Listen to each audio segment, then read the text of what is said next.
Un cordiale benvenuto a tutti voi per aver accolto l'invito a partecipare a questa nostra mattinata di studi dedicata all'apprendistato di primo livello, innovativo strumento del Città della Vittoria per l'ottenimento del diploma di Stato.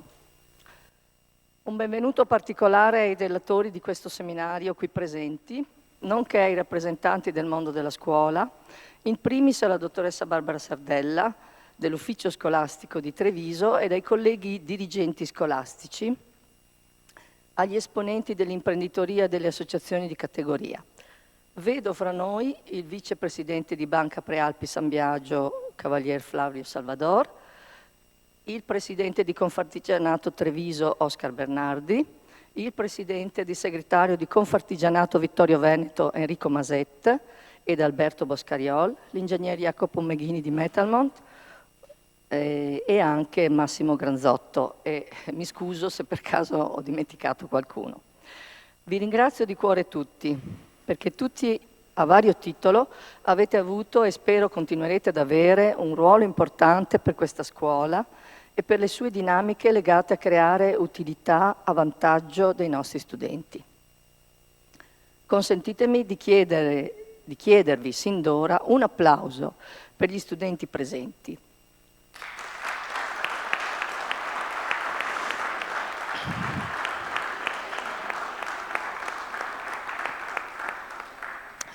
Sono gli studenti, scusate la voce ma sono reduce sono gli studenti delle classi quarte che inviterei ad alzarsi in cenno di presentazione di saluto. Prego ragazzi, se vi alzate un attimo così vi vedono bene, benissimo. Grazie, grazie ragazzi, accomodatevi.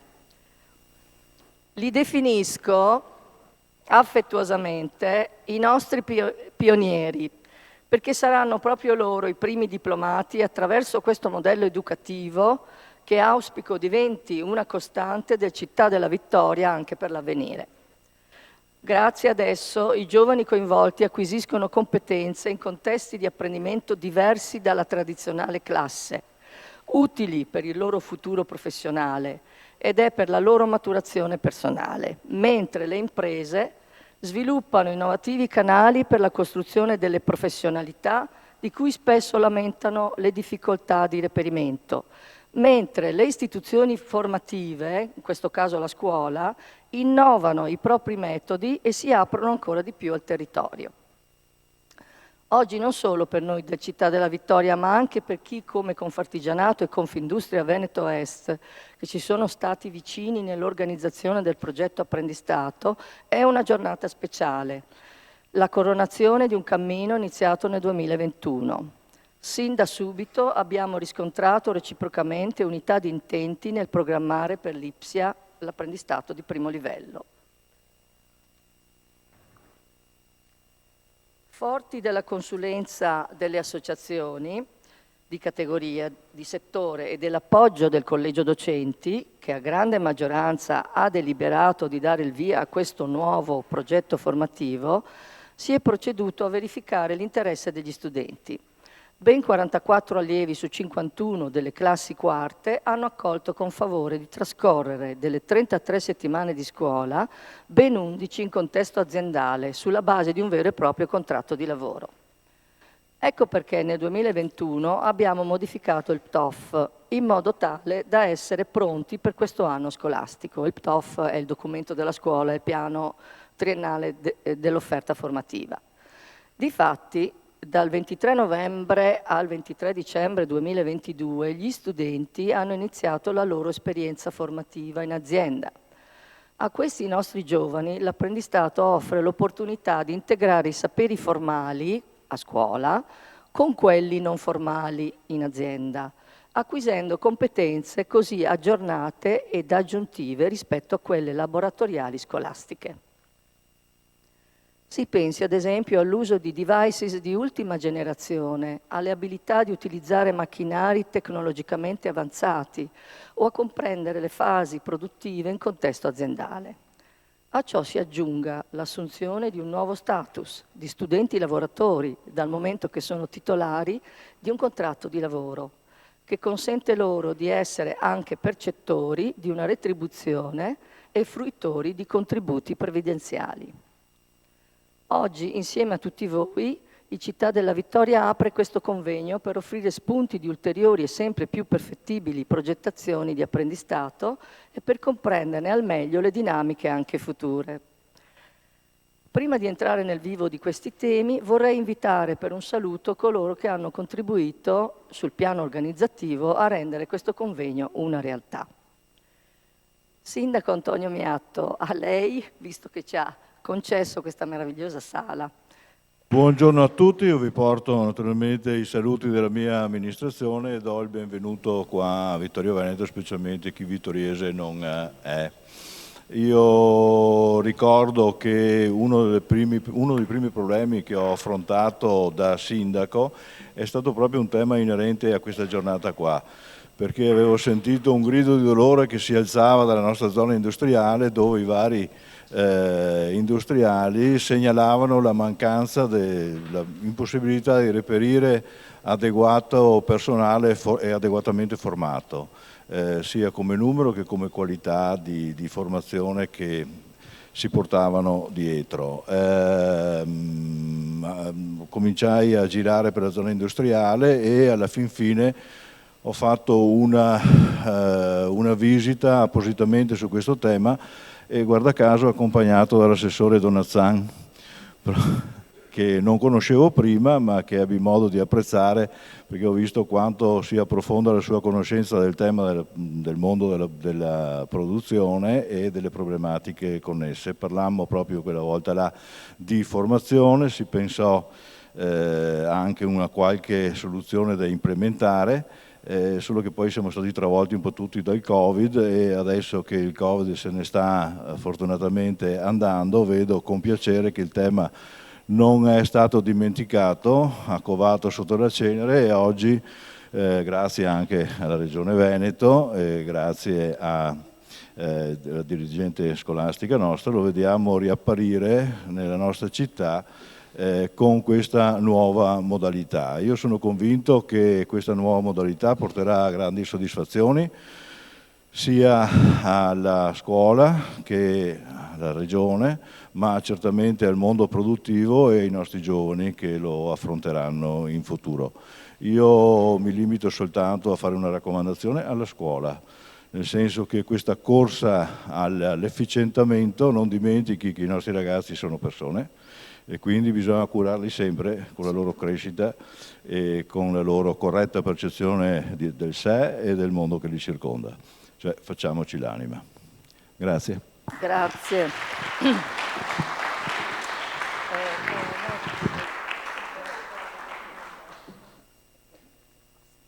Io darlo agli altri. Grazie Sindaco per il suo intervento e proseguiamo con i saluti, questa volta da parte del Presidente di Confartigianato Impresa Marca Trevigiana, Oscar Bernardi. Il Presidente è in compagnia dei suoi collaboratori, per esempio il Dottor Stefano Garibbo, che ha contribuito moltissimo affinché questo progetto potesse partire nel migliore dei modi possibili. Prego. Grazie, buongiorno a tutti. Prima di tutto devo ringraziare l'amministrazione comunale, sicuramente la scuola, l'assessore Donazzan e non ci dimentichiamo dell'onorevole Sacconi, che comunque è stato lui che ha dato il via a questo pensiero di scuola-lavoro. Non ci dimentichiamo poi di tutti voi alunni delle scuole. È un tema non facile questo di affrontare in questo modo il passaggio tra la scuola e il lavoro. È sempre stato un po' traumatico, però noi l'abbiamo già sperimentato a Castelfranco, l'abbiamo sperimentato a Montebelluna, ad Oderzo, sono stato la settimana scorsa a siglare l'accordo e vi posso garantire per gli alunni che comunque sono già passati, quindi la quarta, hanno fatto anche la quinta, è stata un'esperienza altamente gratificante. Non solo dal punto di vista poi che voi alunni diventate operai dipendenti, quindi per quanto riguarda INPS e INAIL siete coperti in maniera totale, ma per il fatto di capire cosa manca alla scuola per arrivare preparati al mondo del lavoro e cosa manca al lavoro al mondo del lavoro per essere voi che entrate in quel mondo preparati per essere tali. Io vi posso garantire solo questo a voi giovani, che quel gap che c'era una volta quando si usciva dalla scuola, qualsiasi livello, si entrava nel mondo del lavoro, passatemi il termine, tutti noi venivamo chiamati boccia, cioè quello che comunque doveva fare la gavetta. Oggi quel gap non c'è più, quindi voi arrivate nel mondo del lavoro molto preparati, capaci e siete già competenti e consapevoli di cosa vuol dire lavorare. Perché è chiaro che la scuola oggi fate le 5, le 6 ore, però poi avete finito le vostre responsabilità. Nel mondo del lavoro non è così. E l'attenzione che voi dovete porre assieme a noi imprenditori è tale che comunque ognuno di voi la sera deve tornare a casa, passatemi il termine, sano. Sano che non sia successo nulla nell'ambito del lavoro, sano che comunque l'ambiente di lavoro vi possa permettere di arrivare alla pensione sempre sani. Quindi voglio dire, non è un impegno facile. E qui, visto che abbiamo l'assessore, chiedo anche a lei un intervento su questo, perché sicuramente oggi le scuole non hanno le strutture, gli strumenti necessari come quelli che voi troverete in azienda. Adesso non so qui a Vittorio Veneto, ma sicuramente in qualche altra parte del nostro territorio è così. Quindi dobbiamo cercare di dare alle scuole la possibilità di avere quei mezzi, quei strumenti e tutto quello che serve perché poi voi giovani possiate arrivare nel mondo del lavoro preparati su tutto e quindi avere quella competenza, quella professionalità che poi, passatemi il termine, quando avrete raggiunto certi livelli potete venderla. E questo lo dico perché qualcuno eventualmente non deve rimanere operaio per tutta la vita e forse può fare l'imprenditore. Uno può scegliere anche di continuare ad andare a scuola, però quello che voglio dire, voi siete una persona, non siete un numero. E quindi conservate bene questo insegnamento. Qui a scuola, se io potessi tornare indietro, ho fatto geometri, tornerei sicuramente indietro a rimparare tutto, perché la competenza che poi voi dimostrate nel mondo del lavoro da giovani vi dà una gioia infinita, perché siete capaci di dire quello che dite è vero. Quindi assolutamente questi 2 anni dateci dentro, imparate tutto, non abbandonate assolutamente la scuola per il mondo del lavoro, ma assolutamente camminate insieme questi 2 anni che vi serviranno poi per tutto il resto della vita. Un grazie a tutti per questo convegno che è stato organizzato. Grazie. Grazie, grazie.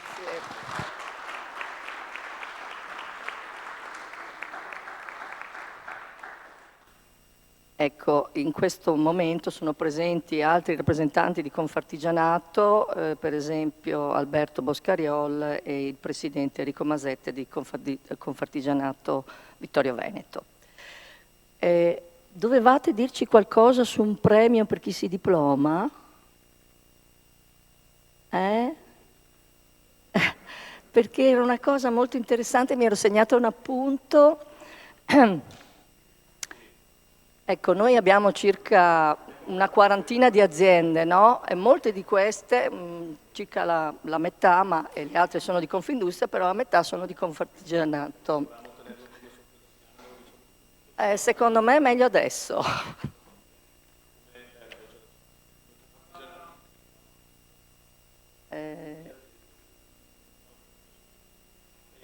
Dite? Ok.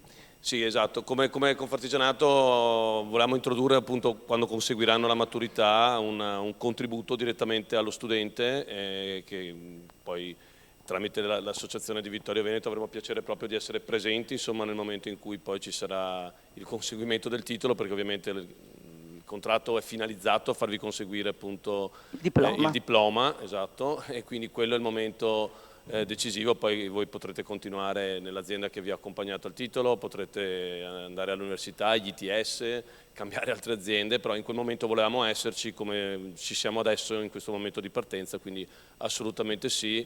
Diciamo quelli che magari useremo i più meritevoli, mettiamola così, insomma, anche perché era un po' di sana competizione che tra di voi ci saremo per un riconoscimento. Benissimo, grazie. Ecco, questa mi pareva una notizia importante, so che i ragazzi sono sensibili a questo genere di cose. Invito ora il rappresentante di Confindustria Veneto Est, Massimo Granzotto, delegato per il Corniglianese appunto di Confindustria, ad intervenire. Massimo Granzotto è un industriale noto al Città della Vittoria in quanto nei mesi scorsi ha avviato un progetto didattico con la nostra scuola ed è inoltre uno dei membri del nostro CTS. Ecco, scusatemi, io vado ad appunti perché non sono bravo ad andare a braccio, però anche perché, come diceva la Preside, sono il delegato dell'area di Conegliano Vittorio Veneto e rappresento Confindustria Veneto Est, che sapete che dal 1° gennaio è partita con questo nuovo nome, rappresenta 5.000 aziende del territorio delle 4 province, Padova, Treviso, Venezia e Rovigo. Ecco, io sono qui e sostituisco il collega... il microfono? Ah, no. Sostituisco il collega Francesco Nalini, che è il delegato all'Education di Confindustria Veneto Est. Ecco, mi fa molto piacere oggi essere qui a rappresentare l'associazione, però mi fa piacere personalmente perché sono molto... È un telefono questo? Che sta squillando?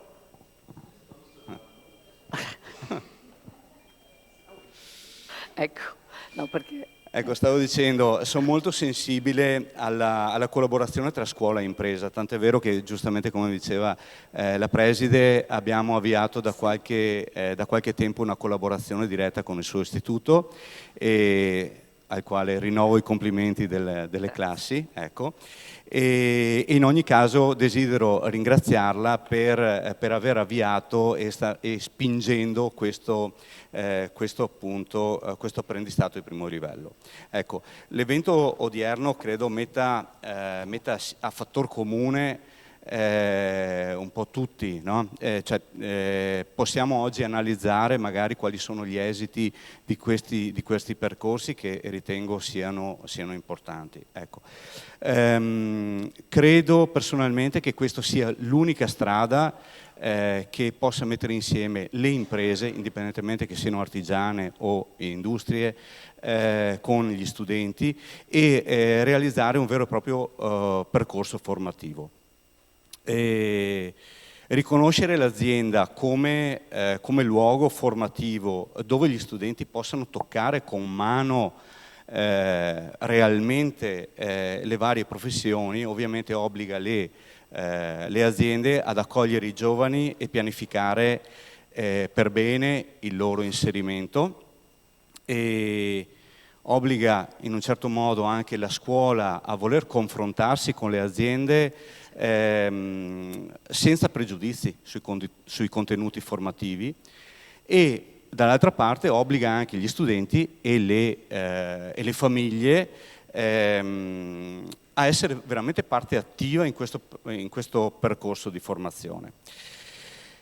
L'auspicio ovviamente è quello che i corsi di apprendistato siano più diffusi non solo al professionale ma anche al tecnico. Noi abbiamo bisogno come aziende di tecnici professionali, però sempre tecnici. Ecco. E non solo, perché le aziende non vivono soltanto del tecnico che progetta e che costruisce, ma anche il commerciale o altri ruoli.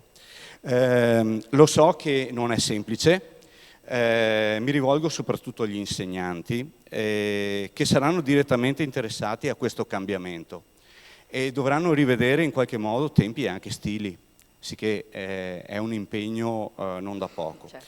Sicuramente avremo dei benefici tangibili, misurabili, e quindi sarà soddisfazione di tutti poi tirare le somme. Ecco. E credo che per gli insegnanti sia anche un'occasione, mettiamola un po' informale, per avere un aggiornamento sulle innovazioni tecnologiche e anche organizzative delle aziende, che negli ultimi anni hanno veramente fatto passi da gigante. Ecco, tenete presente che le aziende faticano a mantenere i ritmi veloci dei cambiamenti del mercato e di conseguenza anche la scuola faticherà molto, voglio dire, tra virgolette, a starci dietro, certo. Ecco, e a tenere il passo con i programmi didattici e di laboratorio. Ecco, ringrazio gli insegnanti che hanno accolto la sfida lanciata dalla Preside in questo ambizioso percorso. È una strada sicuramente irta di difficoltà, ma sicuramente ci saranno degli esiti molto molto positivi. Ecco. Io ovviamente sono di parte industriale, ma mi sento anche di parte artigianale, perché Certo. la mia azienda è nata con mio papà dal semplice artigiano. Ecco. È sotto l'occhio di tutti che tutte le aziende sono alla spasmodica ricerca di giovani da inserire in vari ruoli e nelle varie mansioni in azienda. E ricordiamoci, non cercano solo tecnici. Ecco, Certo. lo ribadisco questo più volte. Tra l'altro cercano nuove figure, sempre nuove figure, faticano a formarle, lasciamo stare il discorso costi, ma faticano anche a tenerle. Dall'altra parte riscontriamo purtroppo nei giovani, e questa non è una critica cattiva, una difficoltà a capire che futuro vogliono, a che professione vogliono andare incontro, che mestiere vogliono imparare. E spesso qualcuno si perde anche per strada, purtroppo, e dobbiamo aiutarli. Quindi dobbiamo mettere in atto tutte quelle energie, sinergie che possono permettere a non perdere per strada.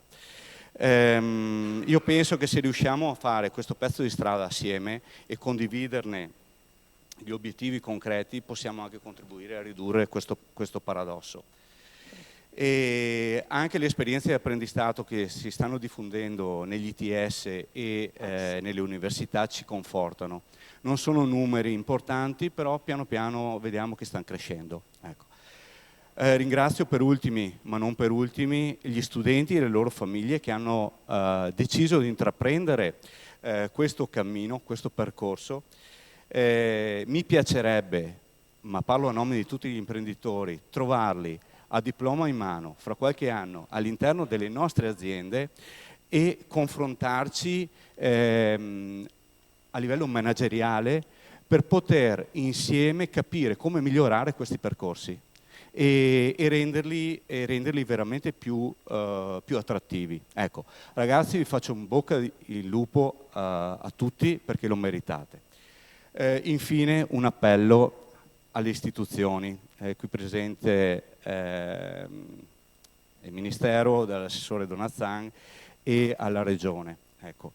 Per cortesia, supportate ulteriormente questi percorsi di apprendistato, stimolate la diffusione di questo strumento e dall'altra parte l'impegno nostro come aziende è veramente fondato. Vi assicuro che sempre più c'è la consapevolezza da parte di noi tutti imprenditori che questa è la strada giusta, che questa è la strada che dobbiamo percorrere insieme alle istituzioni e ai ragazzi e alle famiglie. Ecco. Chiudo dicendo che solo così possiamo contribuire per lasciare alle generazioni che verranno un mondo della scuola e del lavoro più coinvolgente e formativo. Grazie e buon lavoro. Grazie. Scusatemi se non sono andato.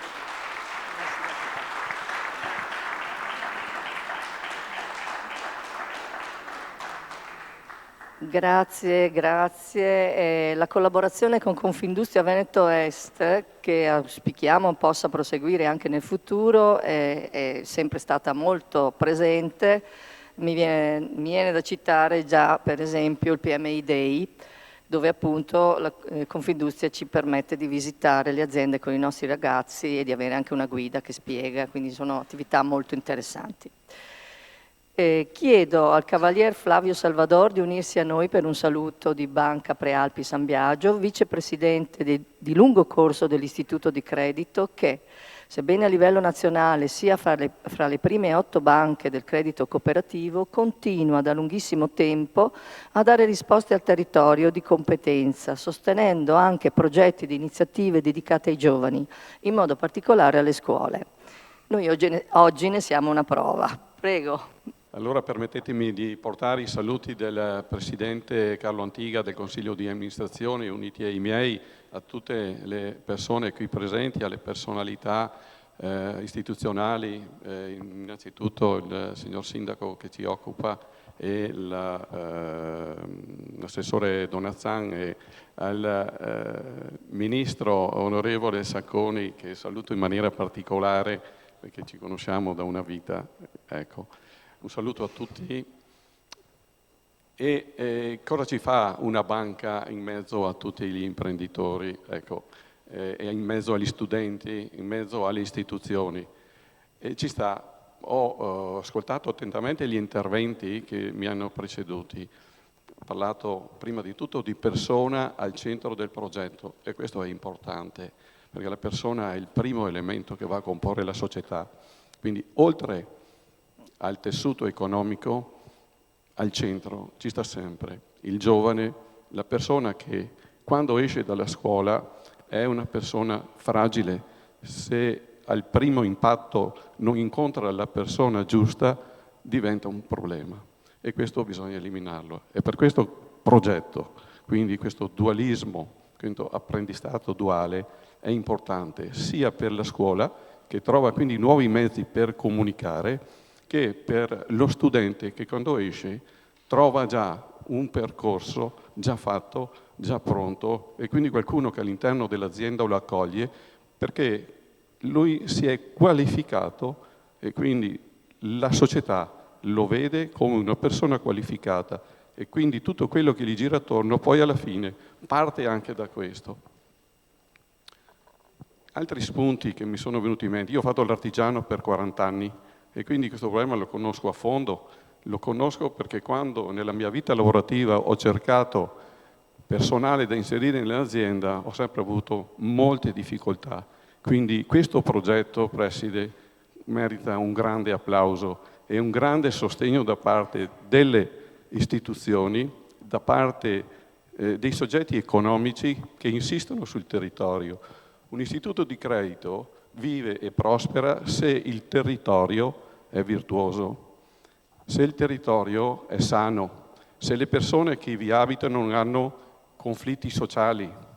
E quindi tutto deve essere teso a questo, deve essere teso al benessere delle persone, ai fruitori che la società deve mettere a disposizione di tutti. Quindi la società deve essere virtuosa e se all'interno della società virtuosa tutti gli elementi che la compongono avranno il benessere. Quindi tutti devono lavorare per la società. È un concetto un po' antico questo, di origine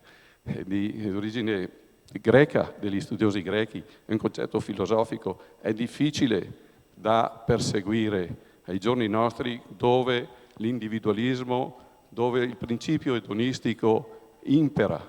Però dobbiamo capirlo questo, perché la strada segnata è questa. Dobbiamo mettere a rete tutte quelle che sono le potenzialità che il territorio esprime. Come diceva la Preside, Banca per Alpi San Biagio ha messo a disposizione delle scuole molte risorse.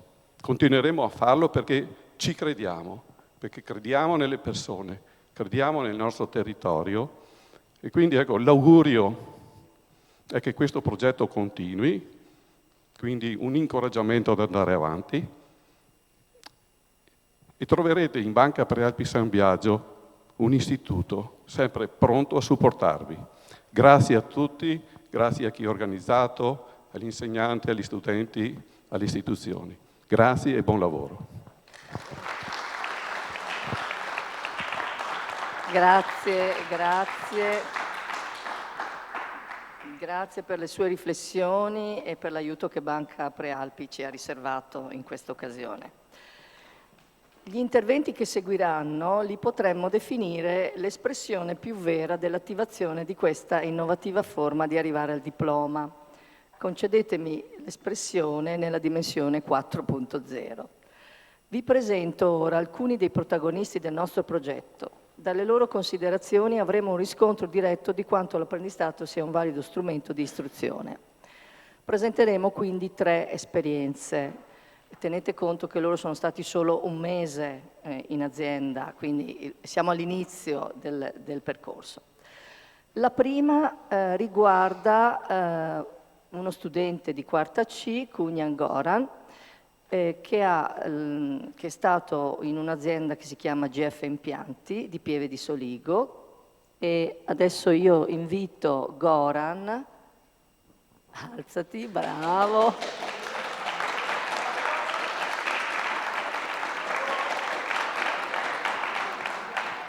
Ecco, lui utilizzando un PowerPoint che ha preparato ci racconta brevemente quello che ha fatto.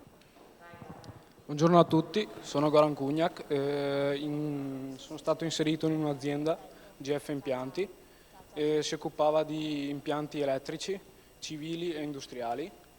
È una piccola azienda. Tieni vicino il microfono, se no non ti sentono. Ha un titolare e un dipendente. La giornata tipo si partiva alle 8, si andava in sede, si preparava il furgone per partire e si stava fuori fino a mezzogiorno, dopo si andava a fare pausa pranzo e all'1:30 si tornava a casa e si tornava all'1:30 a lavoro, poi fino alle 5:30 si lavorava, anche 6 certe volte perché sì, magari ci sono degli imprevisti. Le attività svolte principali: c'è il montaggio di un impianto fotovoltaico e poi c'è quello là di un condizionatore, che anche qui sono robe che a scuola non si fanno solitamente, quindi sono robe che impari. Poi c'è l'installazione di sonde, anche queste di temperatura, che anche questo è molto difficile da fare a scuola, anche per i materiali. Poi anche qua ci sono tante altre attività svolte: passaggio cavi, montaggio frutti, manutenzioni varie e sostituzioni, montaggio lampade e interventi su guasti. Questa attività secondo me serve molto agli studenti perché inserisce proprio nel mondo del lavoro e ti insegna come comportarti con le persone, a interagire. Bene, grazie Goran, grazie. Bravo.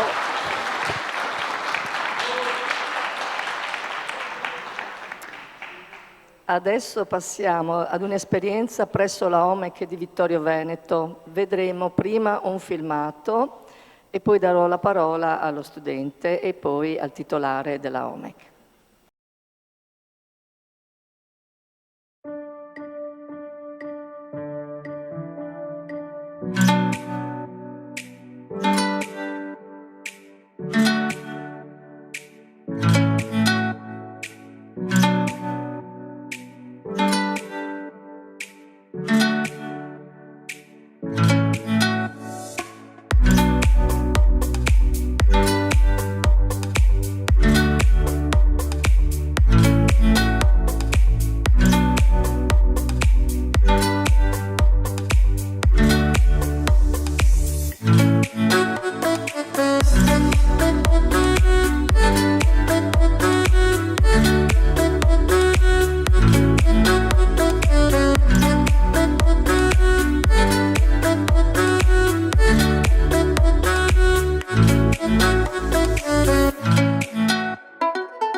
Ettore, se vieni per favore a raccontare. Ettore è stato in questa azienda insieme a un altro ragazzo. Vai. Buongiorno. Abbiamo visto all'inizio del video, quindi... Sì. Sono Ettore e allora posso dire che durante questo periodo di apprendistato, come si è potuto vedere, ho svolto delle attività di progettazione, quindi sono partito dal conoscere il software al successivo applicazione, quindi ho avuto la possibilità di apprendere e applicare contemporaneamente e qui secondo me è un punto molto importante. rispetto a alla formazione standard che viene fatta a scuola. Poi c'è da dire che ci deve essere l'impegno dallo studente per riuscire a ottenere dei risultati, perché l'azienda può dare la disponibilità, però se lo studente non si applica non si fa molto. E io da questo periodo di apprendistato ne sono uscito molto felice, non vedo l'ora di ritornare in azienda appunto per tutte le attività che abbiamo svolto e mi sento in continua crescita. Questo.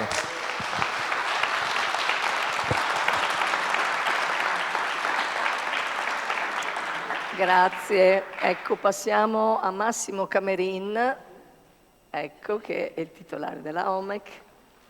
Se vuole dire un attimo di cosa si occupa, l'abbiamo un po' capito, però...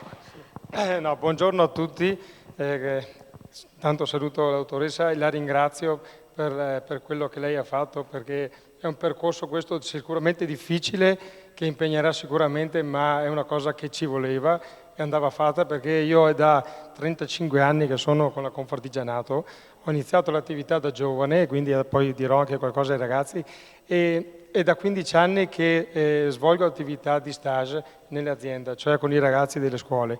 E a dire la verità ho sempre detto alla fine, al termine dello stage, che il periodo di prova era di 15 giorni, di 3 settimane, era riduttivo e molto breve e dava solo l'indicazione ai ragazzi e agli studenti di quello che poteva essere un loro percorso di formativo di scuola, ma anche poi di lavoro, di inserimento nel mondo del lavoro.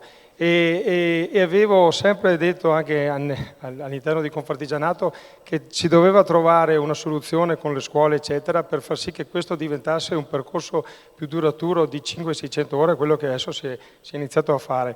Perché questo? Perché io mi ricordo, ho cominciato a lavorare a 18 anni, la mia attività è partita da 18 anni, finite le scuole, e vi assicuro che è stato molto difficile perché non c'erano le conoscenze del mondo del lavoro, poi senz'altro quello mancava, e comunque non c'erano, diciamo così, quelle opportunità che voi oggi ragazzi delle scuole avete.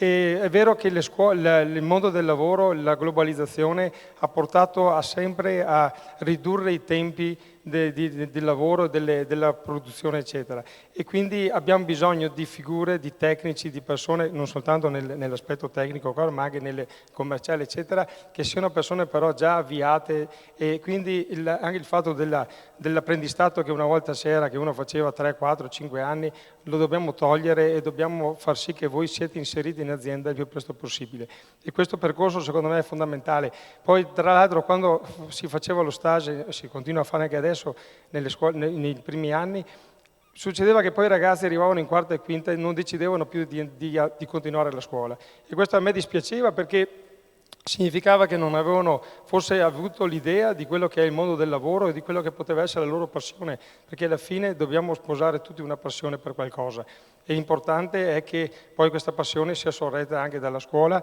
e anche dal mondo del lavoro. E c'è un dato di fatto che oggigiorno, io parlo per la meccanica, ho un'azienda meccanica che fa produzione, ma anche da una decina d'anni, come avete visto, mi sono avviato un altro reparto che è quello delle produzioni di attrezzature, macchine speciali, prototipi e isole robotizzate. E per questo i giovani che vengono da me, nella nostra azienda, sono giovani che hanno la voglia di imparare, di conoscere, di inserirsi veramente velocemente, e questo io lo apprezzo tantissimo. Magari dicono alle volte non vanno bene a scuola, ma nel mondo del lavoro si inseriscono con più facilità, ed è questo che deve essere, che dobbiamo cercare di trovare questa collaborazione, perché poi ragazzi se non studiate, se non imparate, se non c'è il percorso formativo a scuola, poi nel mondo del lavoro c'è difficoltà nell'inserirsi e nel capire poi le cose, quindi le cose vanno di pari passo. Quindi qua c'è da fare un lavoro tra scuola, mondo del lavoro, istituzioni, perché c'è tanto da lavorare, e anche con tutte le altre associazioni del territorio. Mi permetto di dire questo: siamo in un momento difficile dove il lavoro c'è e esiste ancora, ma manca il personale.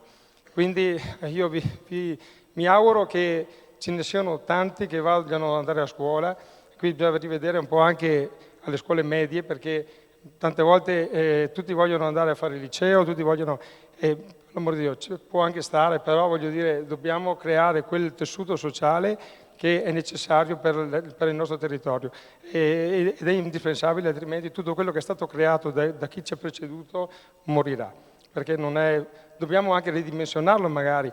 Adesso sta venendo fuori il concetto della sostenibilità, c'è tanto da fare e tanto da lavorare, quindi io auguro un bocca al lupo ai ragazzi perché crescano e magari pubblicizzino anche ai loro colleghi e ad altri anche a istituti questo modo di fare, questo nuovo percorso formativo. Tutto qua. Grazie a voi, buon Grazie.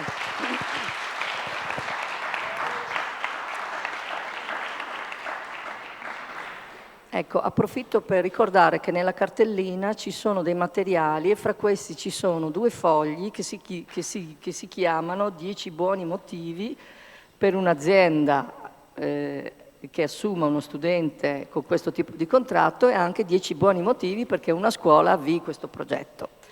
Chiusa parentesi, passiamo all'ultima esperienza che vogliamo presentare che riguarda un'azienda di Vittorio Veneto, la SIPA. Faremo vedere un filmato perché appunto capire bene il contesto in cui 4 dei nostri studenti sono stati in SIPA tra novembre e dicembre. Io ho battezzato la SIPA l'azienda madrina perché in effetti è l'azienda che ha collaborato sin dall'inizio, cioè quindi dall'anno scorso, perché noi non siamo partiti oggi, siamo partiti l'anno scorso, per cui prego.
Ecco, adesso che abbiamo capito il contesto, sentiamo 2 parole da parte dello studente.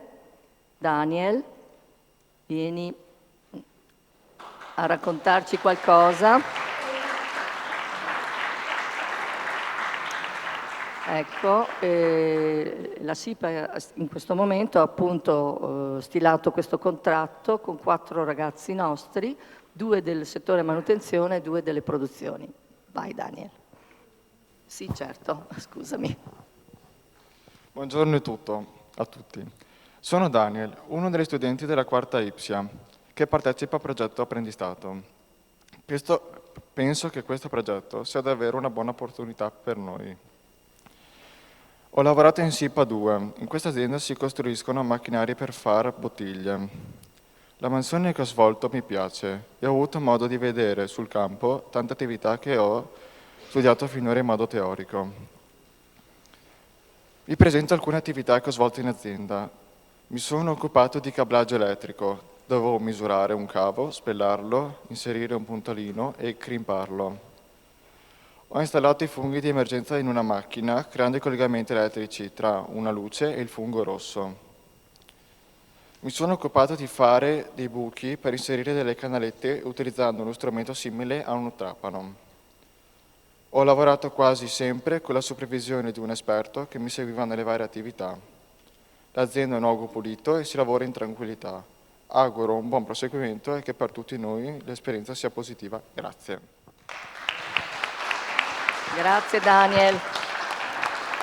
Passiamo adesso al direttore delle risorse umane di SIPA, il dottor Toniello, prego, il quale invece attraverso un PowerPoint ci dirà buongiorno a tutti. Ecco, alcune cose, e una in particolare che io trovo di molto interessante, molto pregevole, che è il diario di bordo aziendale. Sì. Tema provvisorio, titolo provvisorio. Grazie professoressa Picchi, siamo molto contenti di essere qui oggi e ringrazio anche la presenza dei relatori. Allora, la presentazione, il filmato che avete visto prima vi ha introdotto in quella che è l'azienda, il suo business, la sua complessità, le persone che vi lavorano e gli spazi dove svolgiamo le nostre attività. Riassumendo, perché voglio andare velocemente al tema essenziale, cioè come abbiamo affrontato l'apprendistato duale, ma permettetemi due informazioni. Noi ci occupiamo di un prodotto particolare, cioè offriamo al mercato mondiale soluzioni di packaging. Questo vuol dire studiare con i più grandi produttori di bevande, di alimentari, di cosmetica, di farmaceutica, piuttosto che di detergenza, i migliori contenitori da inserire nel mercato. Lo facciamo insieme, c'è un lavoro di co-design. A valle di questo offriamo la soluzione tecnologica, quindi l'impianto, il macchinario, per produrre quel contenitore. Abbiamo circa 8.000 sistemi installati nel mondo, forniamo 2.600 clienti e oltre 147 paesi. Siamo un'azienda veramente internazionale, però siamo un'azienda locale anche. La complessità del business è data dal fatto che ci occupiamo di soluzioni di packaging, di prototipazione, di progettare e produrre stampe, iniezione e di soffiaggio, di offrire ai nostri clienti i sistemi per la produzione preforme, i sistemi per la produzione di contenitori, i sistemi di riempimento e tappatura e i sistemi di packaging secondario, nonché la gestione completa delle linee. Valori importanti per noi nei quali crediamo: sostenibilità in primis, produciamo macchinari per produrre contenitori in PET. PET è una resina plastica, quindi il nostro sforzo quotidiano, non solo nei processi interni, ma anche da un punto di vista di performance delle macchine, è quello di ridurre l'utilizzo di questa materia prima, ridurlo il più possibile, mantenendo le caratteristiche tecnico-meccaniche che il contenitore deve avere. Siamo arrivati anche a una certificazione, che poi vedremo nella slide successiva. L'innovazione è un altro elemento molto importante, perché per distinguerci dai competitor abbiamo la necessità di offrire soluzioni nuove, migliorative. Questo comporta un impegno continuativo con i nostri clienti, con i quali dobbiamo costruire relazioni durature. Attenzione, una cosa che non ho detto prima, noi produciamo macchinari, ma li serviamo lungo tutto il ciclo di vita di questi impianti, che può essere anche di 15-20 anni, quindi stabilire una relazione duratura col cliente è estremamente importante. E la flessibilità, perché i prodotti che offriamo al mercato sono 100% custom. Quindi lavoriamo sulla riduzione, in tema di sostenibilità per noi è un elemento molto importante, abbiamo raggiunto una certificazione nel 2022 con EcoVadis, quindi ridurre pesi, consumi dei materiali plastici, riutilizzare questi materiali e utilizzare il PET, che è il polietilene tereftalato, in un'ottica di economia circolare. Le opportunità, partiamo da queste per entrare nell'argomento dell'apprendistato. Abbiamo molte opportunità, abbiamo una difficoltà, diciamo, strutturale del territorio a individuare le candidature e le persone da assumere. Quindi la sfida è quella di formarle al nostro interno. Quindi cerchiamo progettisti, addetti al montaggio, addetti al controllo qualità, addetti alla programmazione, addetti alle macchine a controllo numerico.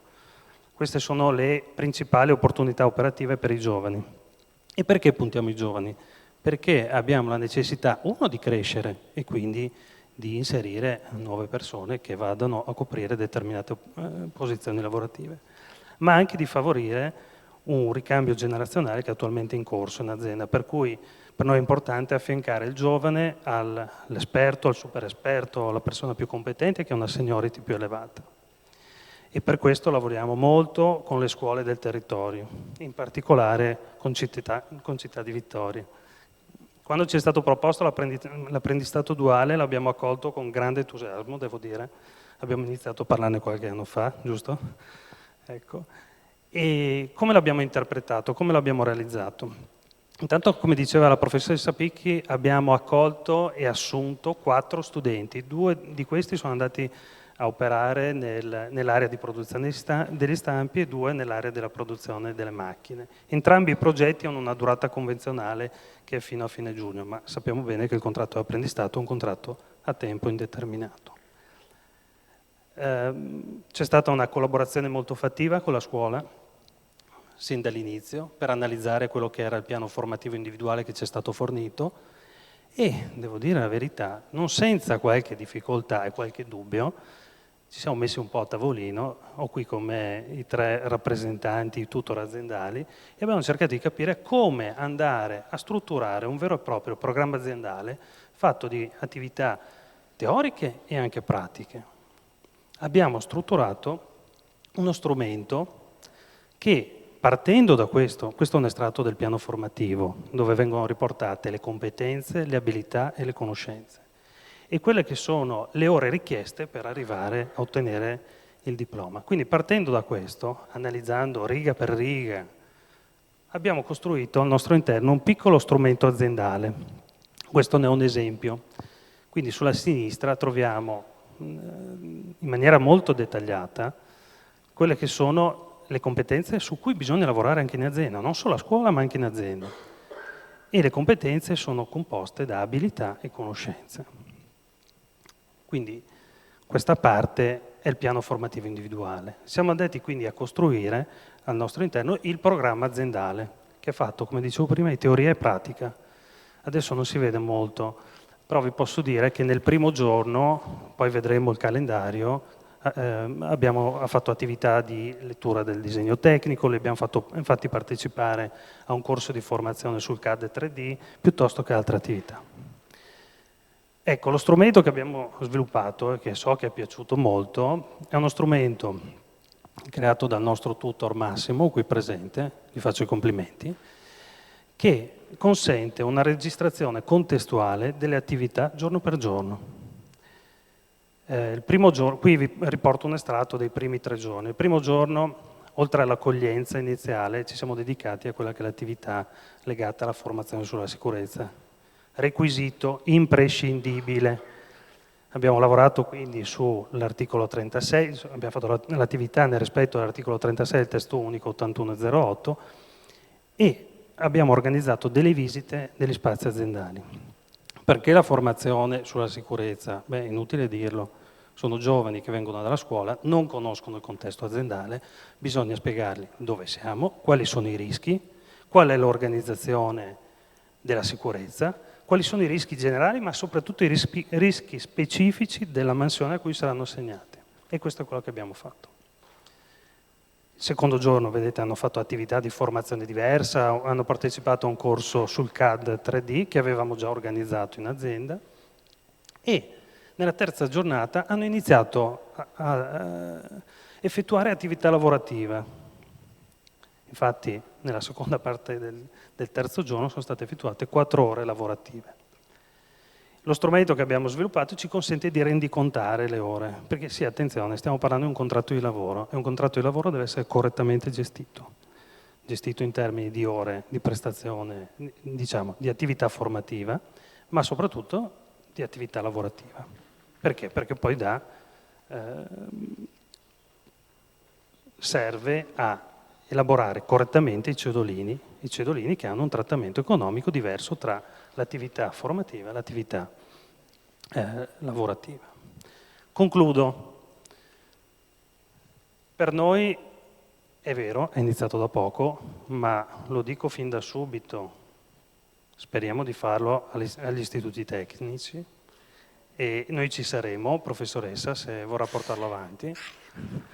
Per noi è molto importante il progetto che stiamo portando avanti perché ci consente di condividere con la scuola, con gli studenti, di confrontarci e di crescere insieme. Lato studenti abbiamo notato alcune cose. Imparare sul campo permette di apprendere concetti in maniera più semplice.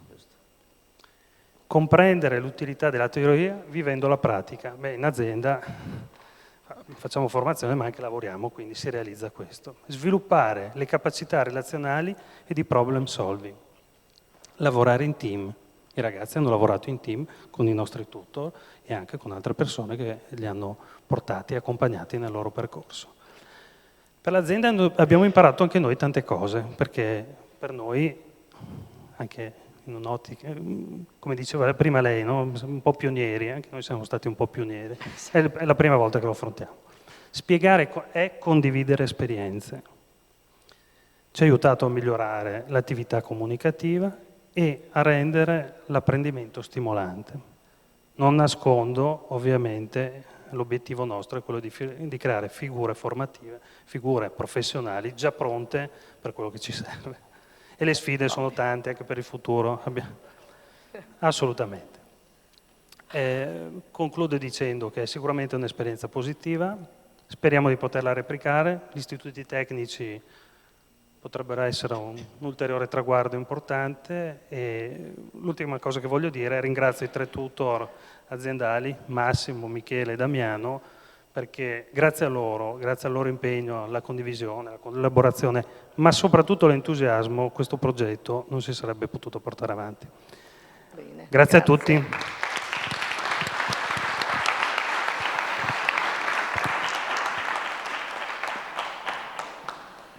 Ecco, dicevo, la parte più pregiata per me è il passare dal piano formativo, quello che è scritto, cioè le competenze professionali in uscita, alla loro realizzazione, cioè quindi alle competenze agite, che è la cosa più difficile che esista, quelli che noi a scuola chiamiamo compiti autentici. Ecco, quindi questo riuscire a matchare le due cose per me è fondamentale. Per cui è un modello che io chiedo adesso all'azienda di poterci, che poi alla fine è un foglio Excel organizzato in un certo modo, di potercelo dare in modo tale da poterlo, eventualmente semplificato, poterlo distribuire come strumento alle altre aziende, vedere e sperimentarlo quantomeno. Ecco. Noi però non siamo stati con le mani in mano, quindi noi docenti abbiamo fatto anche noi qualcosa. Dico noi perché appunto essendo ex docente mi impersono in questo. Anche noi dobbiamo cambiare, quindi l'azienda cambia delle cose e noi anche come programmazioni. Per arrivare lì però dobbiamo osservare.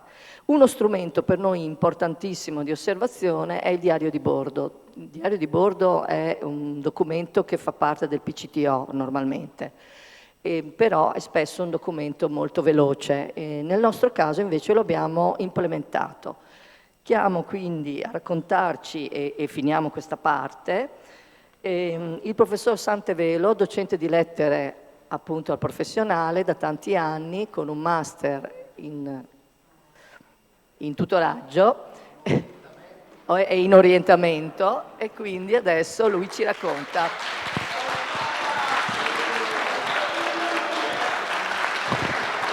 Mi gioco le mie carte. Allora, dato che siamo qua, un raccordo con che la mia competenza sull'orientamento e quant'altro è frutto anche del finanziamento di regioni, ufficio scolastico, che 20 anni fa hanno mandato 100 insegnanti veneti a formarsi all'Università di Padova. Quindi, ecco, vuol dire che c'è dentro c'è anche tanta teoria e tanta preparazione per arrivare poi a presentare quello. Intanto la scommessa, quasi tutti gli insegnanti amano scommettere sul futuro con ottimismo e quindi tanto mi informo, il diario di bordo so poco, cerchi i materiali, trovi alcune cosettine interessanti, ve le presento. No? Si fa in giornata come tutti i buoni diari e quindi alleni la memoria a non dimenticare le cose e a scegliere quelle importanti. Secondo, lo fai sì in giornata, però non sul momento in cui lo fai, hai il tempo in qualche modo di rifletterci sopra e quindi di poter valutare una serie di cose. Sei coinvolto emotivamente e quindi anche un lavoro su te stesso è importante in questa fase. E infine si può sempre riprendere settimane, mesi dopo e vedere come le cose cambiano nel tempo. E la cosa che vedete qual è? Darsi del tempo, non può essere i 2 minuti veloci, sbrigativi. La seconda cosa è un po' le domande guida, non è facile parlare, a volte si pensa di essere ripetitivi e quant'altro, ma c'è un mondo da presentare. Quindi ho scelto una serie di domande guida che l'alunno può farsi e quant'altro, che ricorda molto un vecchio modello narrativo, la grammatica delle storie di Stein e Glenn. C'è una difficoltà sul lavoro con i colleghi, prendo decisioni su come risolverla, implemento le decisioni con strategie, tento, provo, valuto i risultati e alla fine rifletto, tipo, si poteva fare meglio? Ho fatto bene? E questa è una delle possibilità di esplorare appunto e non rendere noiosa questa attività che alla sera dovrebbe accompagnare i ragazzi nella riflessione. Terza cosa, non stiamo lavorando a vuoto, ma siamo pronti per dare risposte anche al PECUP, ai risultati di apprendimento. Ci sono una serie di abilità, di competenze che sono previste nel profilo dei nostri ragazzi e che non vengono però esercitate dalle singole materie, perché sono materie in qualche modo comuni. Come vedete, molte di queste trovano proprio nell'attività di lavoro, specialmente nella scuola come la nostra, i margini per poter crescere, tipo individuare problemi attinenti, impegnarsi nella soluzione, magari insieme con gli altri. Avete visto, no, quante cose sono in qualche modo rimaste. Le strategie orientate al compito, non tanto per fare le cose, ma per raggiungere risultati. Scelte autonome, ricordando che l'apprendimento è un apprendimento permanente, non può essere legato solo a questo complesso.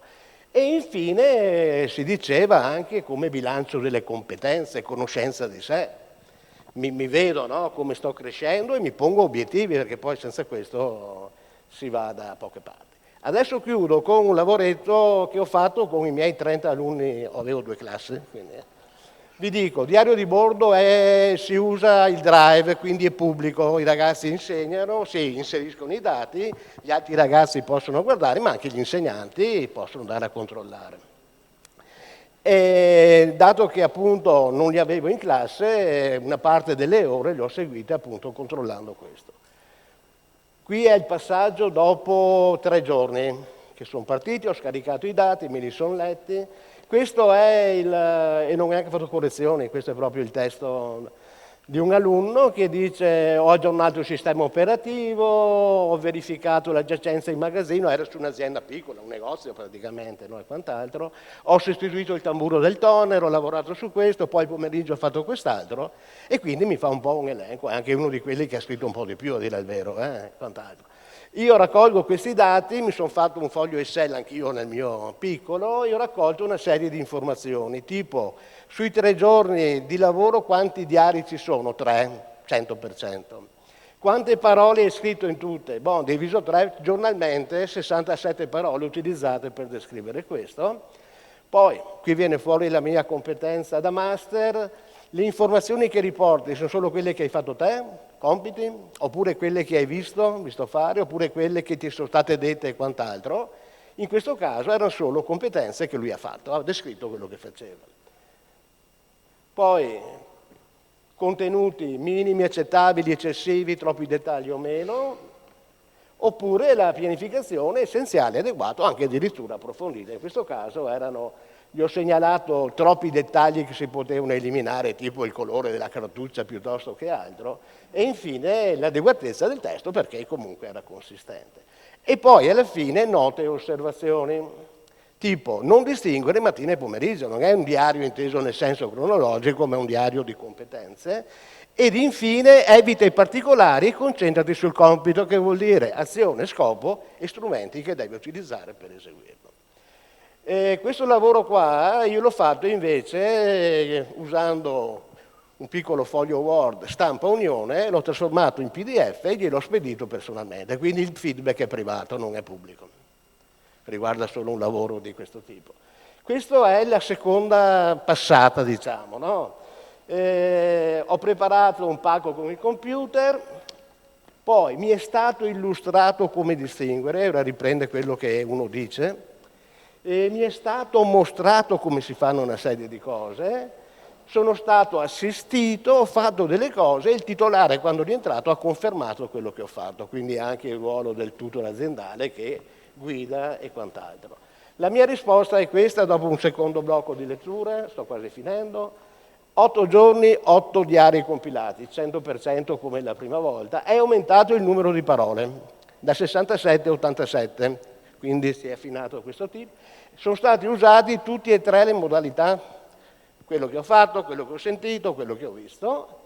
Ancora un passaggio, a questo punto i contenuti sono diventati accettabili e non soltanto eccessivi, la pianificazione è approfondita, si è scavato un po' su tutto e le mie note personali sono queste. Intanto, molto bene, confermo che hai lavorato bene. Io procederei a sintetizzare le diverse mansioni, specialmente quelle ripetitive. Descrivo l'ambiente di lavoro, gli strumenti, posso fare anche altro oltre che a ragionare di questo. E infine, concentrati sul compito perché è l'obiettivo che ci siamo dati quest'anno. L'abilità di parlare del lavoro in maniera neutrale. Ultimo passaggio, mi è stato chiesto, lo leggo un po' così, mi è stato chiesto di provare un computer di un'azienda segnalato come non funzionante. Ho proceduto pertanto alla sostituzione dell'alimentatore con uno che ero sicuro che funzionava, quindi verifica. E infine ho fatto un lavoro di analisi posizionando bene il computer e quant'altro. E chiudo con questo che mi sembra la più interessante, 16 dicembre, nell'intera giornata sono stato fuori, non ho messo il paese, con 2 dipendenti e abbiamo lavorato su una serie di scuole. Per motivi di sicurezza il responsabile dell'azienda non mi ha fatto salire sulle scale. Abbiamo dovuto prestare attenzione in quanto abbiamo lavorato in presenza di bambini piccoli. Quindi anche la cura nel lavoro non è soltanto appunto una cosa tipo pratica. Io ci sono, l'alunno anonimo è Alessandro, che ringrazio per il buon lavoro che ha fatto. Grazie professore, grazie.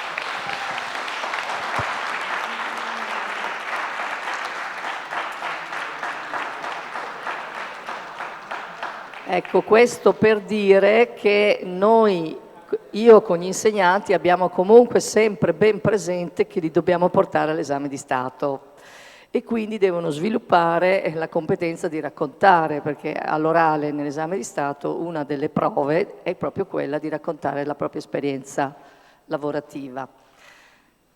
E, inoltre, un'altra domanda che noi ci chiedevamo: cosa fanno gli insegnanti a scuola mentre i ragazzi sono in apprendistato, perché questo è un argomento delicato che non tratterò qui, ma noi abbiamo pianificato le azioni dei vari insegnanti rispetto ai compiti che i ragazzi stavano svolgendo in azienda, ma anche rispetto ad altre attività. Quindi abbiamo riempito il tempo in maniera utile. Ecco. Passiamo adesso alla terza parte, io la definirei così. Ora è tempo di comprendere le pieghe giuridiche ed operative dell'apprendistato a livello di disciplina e di applicazione pratica, nonché le traiettorie future che potranno profilarsi sull'apprendistato. Abbiamo il privilegio di avere con noi oggi uno dei maggiori artefici di diritto del lavoro, di quel diritto che sa coniugare le attese dell'impresa allo sviluppo della persona e nel nostro caso anche agli studenti, Maurizio Sacconi.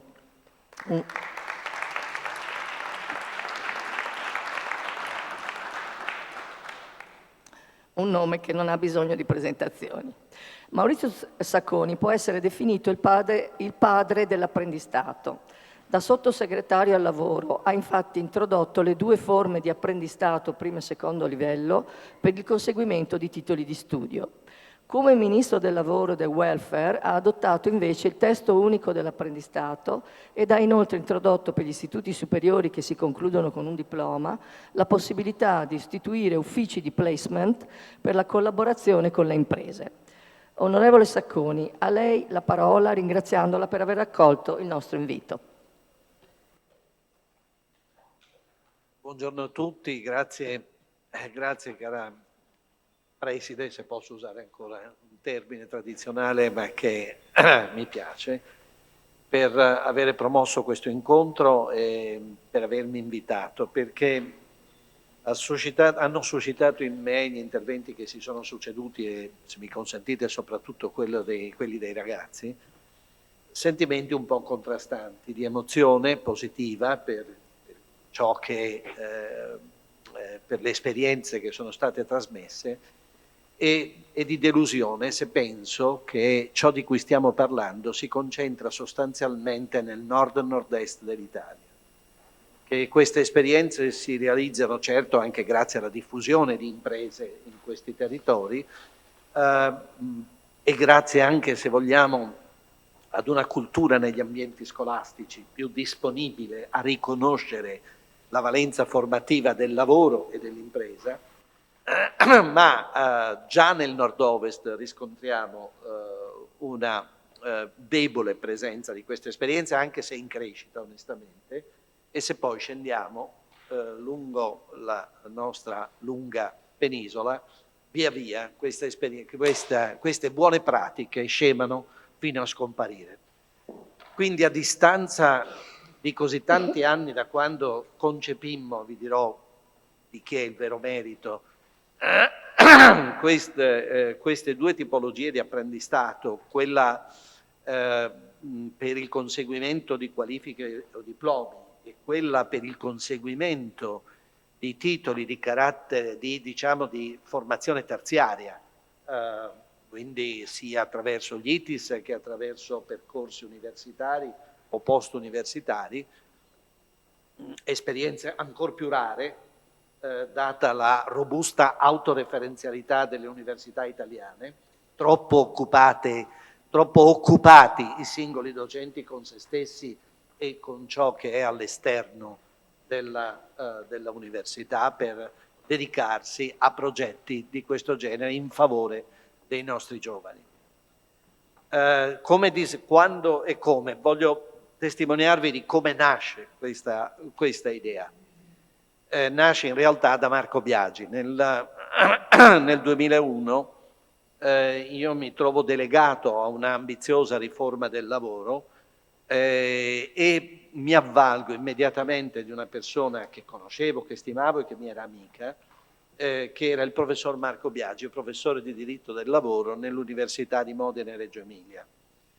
Il professor Biagi stabilisce subito un rapporto con il Ministero dell'Istruzione, dove c'era un altro bravissimo un bravissimo educatore, il professor Bertagna, che a mio avviso è il migliore pedagogista vivente, che da ragazzo faceva il camionista e che alla sera si studiava, laureandosi in lettere e diventando docente universitario, e insiste sempre che quelle tante ore alla guida dei camion lo formarono in modo determinante anche per indurre in lui la curiosità dello studio teorico.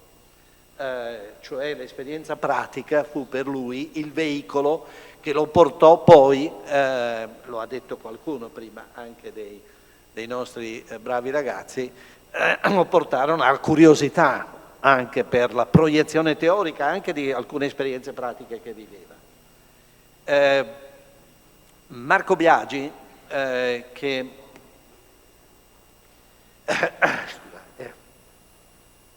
muore nel 2002 ed è doveroso, e voi lo sapete ragazzi, che muore per mano omicida, muore cioè assassinato sulla porta di casa quando rientrava in bicicletta dal treno e quindi dall'università.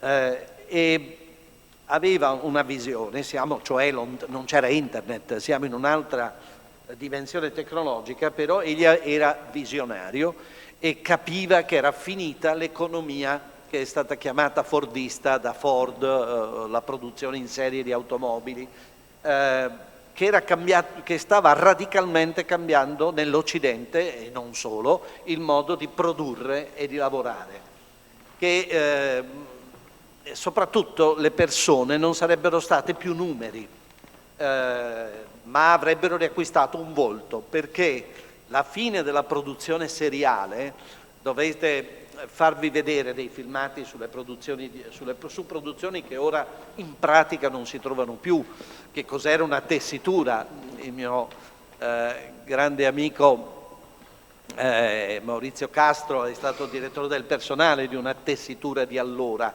nella sua prima esperienza di lavoro. Che cos'era ripetere ogni giorno, ogni settimana, ogni anno e forse per tutto l'arco di vita lavorativa sempre quelle stesse mansioni. Lui capisce che finisce quel mondo, che la rivoluzione informatica che prepara la più grande trasformazione digitale determina questo cambiamento nei modi di produrre, che cioè a ciascuna persona sarebbe stato richiesto nello stesso ambiente di lavoro una attitudine ad una serie di capacità come quelle che sono state citate, la disponibilità a comprendere un problema precocemente e l'attitudine a volerlo risolvere, l'attitudine alla relazionalità con gli altri, perché prima testa bassa sulla stessa catena di produzione a fare sempre le stesse cose, adesso si lavora insieme, si dialoga, si costruiscono insieme obiettivi, si lavora per obiettivi. Marco Biagi introduce il concetto che il lavoro è per obiettivi e quindi alla fine per risultati, e comincia a relativizzare perfino l'idea che il lavoro è a orario. Mette in discussione ciò, è il padre di quello che viene chiamato smart working, lavoro intelligente, lavoro agile, impropriamente utilizzato ma necessariamente durante la pandemia, che ci ha portato spesso a fare a casa tendenzialmente le stesse cose che facevamo o a scuola o in ufficio, ma in realtà nella testa di Biagi era il passaggio dal lavoro a orario al lavoro a risultato, quindi superando anche la storica separazione del lavoro, quello dipendente e quello indipendente, quello dipendente a orario, a mera esecuzione di ordini gerarchicamente impartiti, e quello indipendente per opere, per cose che si fanno, per risultati che si producono. lui intuisce tutto questo ancora non è esattamente realtà nella stessa regolazione del lavoro, ma è giorno dopo giorno realtà negli ambienti di produzione. Cioè sempre più si relativizza, non vuol dire che sparisce l'orario, ma si relativizza l'orario, sempre più non ha senso chiedere permessi o fare straordinari, ha sempre più senso lavorare per obiettivi e risultati per obiettivi che vengono assegnati e risultati che si ha anche il piacere di raggiungere. Ecco, questa era la visione che Marco aveva alla base di un altro concetto che era di Bertagna. Ogni giovane italiano senza nessuna esclusione può, mi capite il termine italiano, nel senso di giovane che si trova in questo paese, che cresce in questo paese, deve avere il diritto, perché ne ha le capacità potenziali, di raggiungere una formazione superiore. Questo è il presupposto Bertagna. Bertagna dice, guardate che ogni giovane, in ragione, se noi riusciamo a dargli un'offerta educativa corrispondente ai suoi talenti, e se quindi lo mettiamo di fronte a una pluralità di scelte e lo aiutiamo a scegliere fra questa pluralità di soluzioni, tutte di pari dignità, tutte uguali dal punto di vista della dignità, che si faccia la scelta liceale o che si faccia una scelta di apprendistato già, ve lo dico, a 14 anni, adesso è a 15, non si capisce perché ideologicamente si deve aver paura di superare quel gap tra la fine dell'istruzione della scuola media e l'inizio e la possibilità di fare poi vari percorsi, compresi quelli che contengono un'esperienza lavorativa. Quindi più scelte che corrispondono con passerelle successive. Questo è il disegno di allora, Bertagna, e passerelle cosa vuol dire? Che io conosco uno, per fare un esempio, che ha cominciato in una scuola professionale regionale, in un IFP, che a un certo punto, perché non riusciva, nelle medie era andato malissimo, faceva difficoltà ad apprendere la teoria, poi ha fatto un percorso di formazione regionale, poi ha fatto un'esperienza di apprendistato, poi ha voluto riprendere a studiare e si è diplomato in un istituto tecnico, poi è diventato un ingegnere e oggi ha un'azienda. Non è un caso raro, e oggi ha un'azienda proprio in questo territorio. Quindi d'utilità, offerta formativa plurale, con passerelle, con possibilità lungo la strada anche di seguire propri percorsi. C'è un mio amico che si chiama Renato Brunetta, avete presente? Un ministro che ha fatto le magistrali, ma a un certo punto l'insegnante gli ha detto: ma guarda che tu potresti fare di più. In un anno ha fatto il greco e si è diplomato all'istituto, si è diplomato al liceo classico e poi ha fatto il percorso di professore universitario. Cioè questa duttilità. E l'obiettivo quale doveva essere nel ragionamento Biagi-Bertagna? La formazione integrale della persona. Prima lo diceva il sindaco, la persona. Voi non dovete essere formati oggi per fare questo. Quelle esperienze sono scuola, non sono lavoro, sono scuola. Scuola col vantaggio di un rapporto di lavoro, con tutte, come dire, le convenienze di avere un rapporto di lavoro. Ma sono scuola, perché nessuno di noi sa cosa saranno le competenze di domani. E quindi non solo perché l'impresa ha bisogno che voi vi dedichiate integralmente agli obiettivi che si devono perseguire, con quelle caratteristiche che prima ricordavo di creatività, di intraprendenza, di iniziativa, ma perché voi dovete dominare le tecnologie.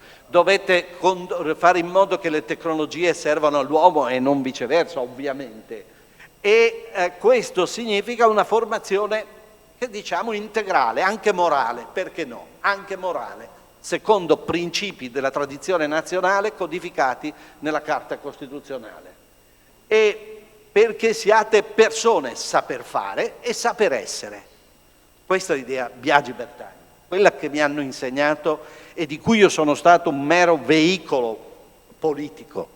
Per cui l'obiettivo è quello si avvia allora un ragionamento sul rinnovamento dei metodi e dei contenuti pedagogici e si afferma la pedagogia esperienziale, scusate se uso questi termini, ma sono quello che voi avete raccontato e quello che state facendo. Si afferma cioè l'integrazione appunto dell'apprendimento teorico e pratico con modulazioni anche adatte a ciascuna persona, perché l'attenzione è a ciascuna persona. Voi siete una ricchezza ciascuno. La fine dell'economia fordista, la fine della produzione seriale fa riscoprire la ricchezza di ogni persona. Siete fortunati a vivere quest'epoca. Non era meglio quell'altra epoca, credete, non era meglio fare per una vita la stessa prestazione, neanche lo stesso lavoro, non solo lo stesso lavoro e magari la stessa azienda, con tutto rispetto per quell'azienda che ti ha dato lavoro per tanto tempo, ma il desiderio dell'uomo è vivere esperienze, è modificarle continuamente e non subirle, se possibile, non subirle, ma cercare in qualche modo di sceglierle. E allora questo significa una formazione adeguata che si realizza anche attraverso il lavoro, perché si riconosce la valenza educativa del lavoro e dell'impresa. Quali sono le criticità che abbiamo incontrato negli anni? Perché noi parliamo, io e Marco disegniamo tutto ciò nel 2001 con il libro bianco, poi lui muore, ma traduciamo ciò che ci ha lasciato in una legge, poi nel decreto legislativo. Nel 2003 diciamo che l'apprendistato c'è, è a disposizione di primo e terzo livello per conseguire dei titoli, delle qualifiche, dei diplomi, e però ci mettono tempo le regioni. Solo nel 2010 c'è una vera disciplina regionale. Elena conosce tutto questo percorso perché è la decana degli assessori regionali, non solo, ma è parte della cultura che ho descritto. Era dentro questo processo e questa elaborazione. Era ed è, ma soprattutto questo momento di discontinuità, se volete, rispetto al passato. E c'è una resistenza che si manifesta nelle scuole, nel sistema educativo, pesa l'ideologia. Quando io e Marco, ricordo, incontriamo il coordinatore degli assessori regionali al lavoro di allora, si scandalizza all'idea che di mescolare scuola e lavoro. Non lo capisce, ma proprio abbiamo un difficilissimo incontro. Non lo capisce, non lo condivide. Pensa che la scuola sia così sacrale da non doversi contaminare con il lavoro e con l'impresa. Ha il terrore che la tua educazione, la tua formazione sia piegata alle esigenze di quelle imprese. Ma non è così, perché in realtà, ripeto, è scuola quella che non a caso, con una presenza robusta della scuola accanto all'impresa, si determina. Quindi resistenza nel mondo educativo di carattere ideologico. Poi ci sono le resistenze nel mondo delle imprese, la convenienza di prendere un tirocinio che è gratuito. Si è abusato un po' dei tirocini, perché i tirocini vanno bene se sono nell'ambito curriculare, se sono poco dopo quello e in coerenza con quello e con i soggetti di quello. Hanno dato incentivi eccessivi a contratti a tempo indeterminato, per cui molte imprese sono andate direttamente su questi incentivi. Si sono dette molte imprese: ma io aspetto quel giovane che esca formato, diplomato. Posso fare un ragionamento anche brutale dal lato dell'impresa? Noi viviamo un mercato del lavoro in cui ormai si sente la crisi demografica, cioè una delle ragioni per cui non si trovano le persone che servono alle imprese è perché materialmente spesso non ci sono. Ci sono responsabilità del sistema educativo, spesso autoreferenziale, che ha agito a prescindere dai bisogni degli studenti, con molta, come dire, ripiegamento su se stessi di molta parte del sistema educativo. Ma c'è obiettivamente una crisi demografica che comincia a sentirsi e come. E allora tu impresa, quando aspetti che esca e sia formato, entri in concorrenza con molti altri su quel giovane. Ma se tu lo prendi in carico insieme alla scuola e ti rendi non solo lo formi per tue esigenze, ma lo formi per il mercato del lavoro, per il suo futuro, per la vita, sarà una persona che anche si fidelizza a quell'impresa, perché la riconosce materna quanto la sua scuola. Ed è questo passaggio che mentre e poi nelle imprese, diciamo la verità, c'è una paura che riguarda la sicurezza, perché le imprese devono essere attente ad essere ambienti sicuri per chiunque a qualunque titolo operi al loro interno, ma in particolare per giovani, figuriamo per minorenni.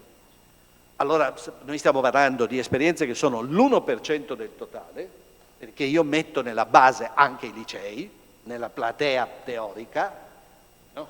E quindi sono l'1%, ma purtroppo mi pare l'80% sono maggiorenni, non ci sono i minorenni. Ma capisco anche le imprese da questo punto di vista. E allora il tema come sviluppare, io credo che si debba creare un clima di valore per queste esperienze, un clima, più che regole, che norme, che riforme, io parlo di clima. Occorre un clima nazionale diffuso in tutte le regioni, come qui c'è, perché qui questo clima di favore c'è, ma non c'è dappertutto, come ho detto, non solo per fragilità del tessuto produttivo, ma proprio per, fatemi dire, un po' di arretratezza culturale, politico-culturale, mi viene da dire.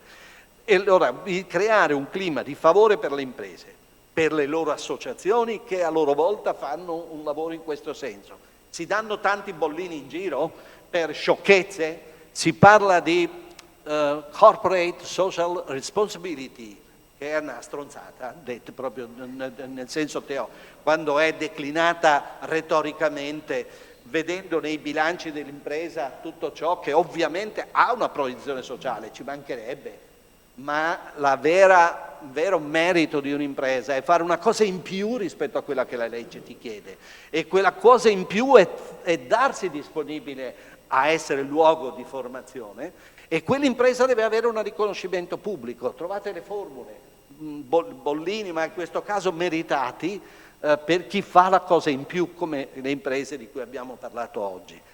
E per le scuole analogamente, trovate un modo di distinguere quelle che lo fanno e quelle che non lo fanno. Non per punire quelle che non lo fanno, ma per premiare quelle che lo fanno e indurre emulazione.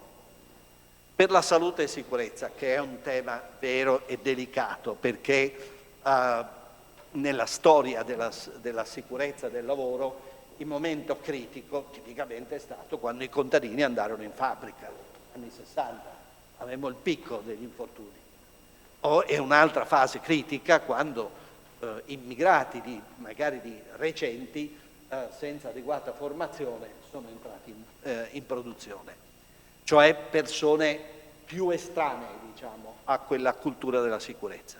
Allora, bisogna nelle scuole fare educazione alla sicurezza. Bisogna robustire la persona. La sicurezza non è solo un dovere dell'impresa, e lo è, ma è anche un dovere della persona, un diritto, un dovere della persona, essere messa in condizioni di sapere come non mettersi a rischio, come operare in condizioni di sicurezza. Quindi educazione, molta educazione per la sicurezza nell'ambito della scuola, e poi insieme formazione specifica per quell'ambiente di lavoro.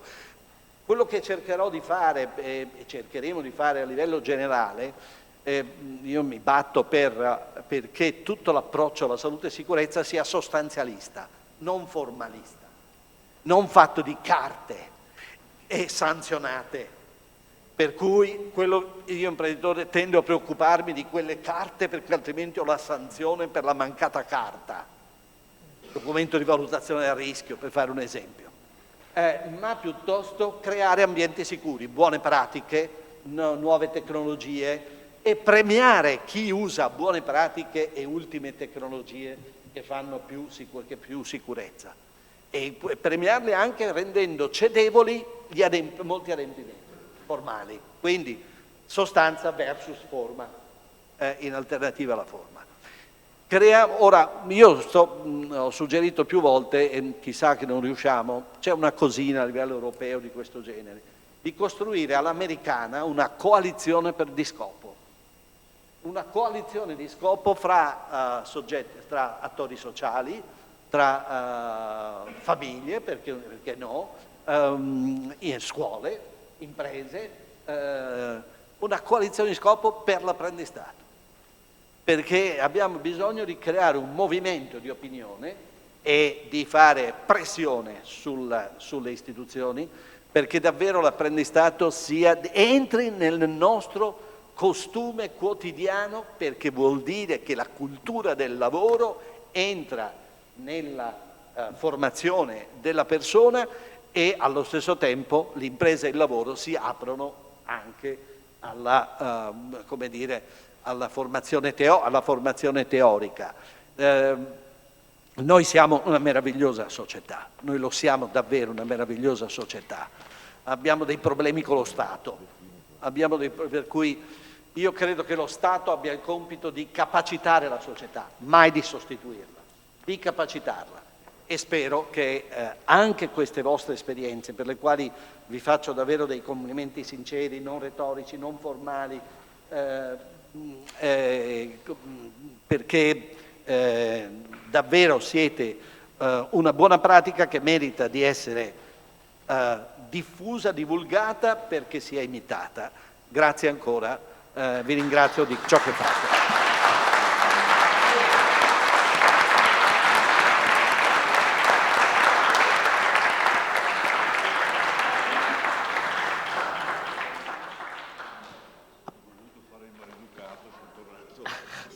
Grazie. Ecco sì. Credo che il contributo espresso dall'onorevole Sacconi si commenti da sé. Grazie per gli spunti che ci ha dato. Esso rappresenta un ulteriore incentivo a proseguire questo cammino, se come scuola intendiamo davvero, ed in particolare per l'indirizzo professionale, valorizzare l'intelligenza nelle mani di questi nostri studenti, favorendo la formazione in azienda, che per loro risulta particolarmente attrattiva, naturalmente non prescindendo da una preparazione irrinunciabile sui banchi di scuola. Il direttore generale dell'ufficio scolastico della Regione Veneto, la dottoressa Carmela Palumbo, si scusa, infatti vedete non è presente, anche se nella locandina appunto avevamo messo il suo intervento, ma per causa di forza maggiore non è potuta venire. Chiedo quindi alla dottoressa Barbara Sardella, quale provveditore agli studi della provincia di Treviso, quali siano o potranno essere le azioni di supporto dell'ufficio regionale a scuole come la nostra, che hanno deciso di affrontare questa esperienza. Prego.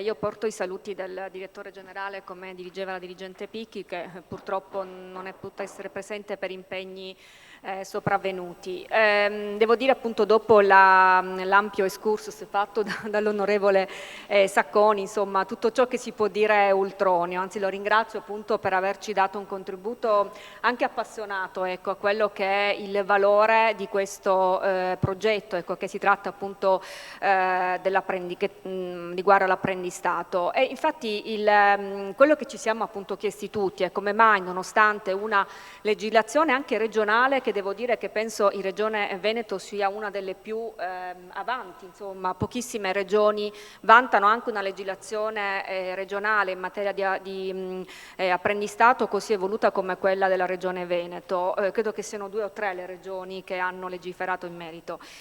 Abbiamo le raccomandazioni europee che appunto appunto stimolano proprio gli stati ad avvicinare maggiormente la scuola a quello che è il mondo del lavoro. E oggi appunto siamo qui per finalmente, ecco, la speranza è che si stia inaugurando un nuovo trend. Ecco, come si è detto e anche accennato l'onorevole Sacconi, si tratta anche di un cambiamento culturale. Purtroppo le resistenze, magari alcune fondate, che possono essere diciamo inerenti alla mancanza di risorse, di preparazione, spesso anche di motivazione, perché appunto come sappiamo noi del mondo della scuola, spesso si è in qualche modo legati al vecchio modo di fare didattica, ma purtroppo il mondo va avanti e chiede alla scuola necessariamente di adeguarsi a quelle che sono le spinte e le esigenze. Quindi oggi io sarei stata qui come ospite, non come relatrice, perché appunto è un momento importante per questa provincia, ma in genere penso per tutto il territorio diciamo veneto, perché naturalmente si tratta di favorire la crescita professionale attingendo dalla materia più importante che abbiamo, che sono i ragazzi. E in questo io volevo proprio prendere spunto da quello che ha detto poco fa uno dei ragazzi, mi riferisco appunto ad Ettore. Faccio appunto i complimenti a tutti quelli che sono intervenuti, perché appunto, come diceva l'onorevole Sacconi, ci hanno anche come dire appassionato, perché loro hanno trasmesso passione. E volevo riprendere 3 concetti che in qualche modo riassumono quello che è l'apprendistato.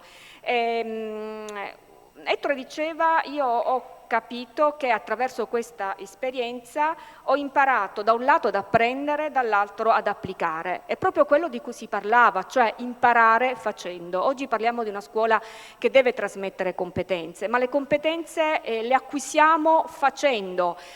Poco fa si parlava di problem solving. Come facciamo noi a risolvere un problema solo studiando dalle carte o sui libri? Sappiamo che oggi la nostra realtà è complessa. Tutto quanto noi ci approcciamo a fare richiede un approccio diciamo complesso a quello che è appunto l'obiettivo che ci dobbiamo prefiggere, e quindi lavorare anche affrontando appunto i problemi che certo studiando la teoria non ci consente di superare, un modo per crescere. E l'altro concetto appunto di cui parlava Ettore è proprio l'impegno.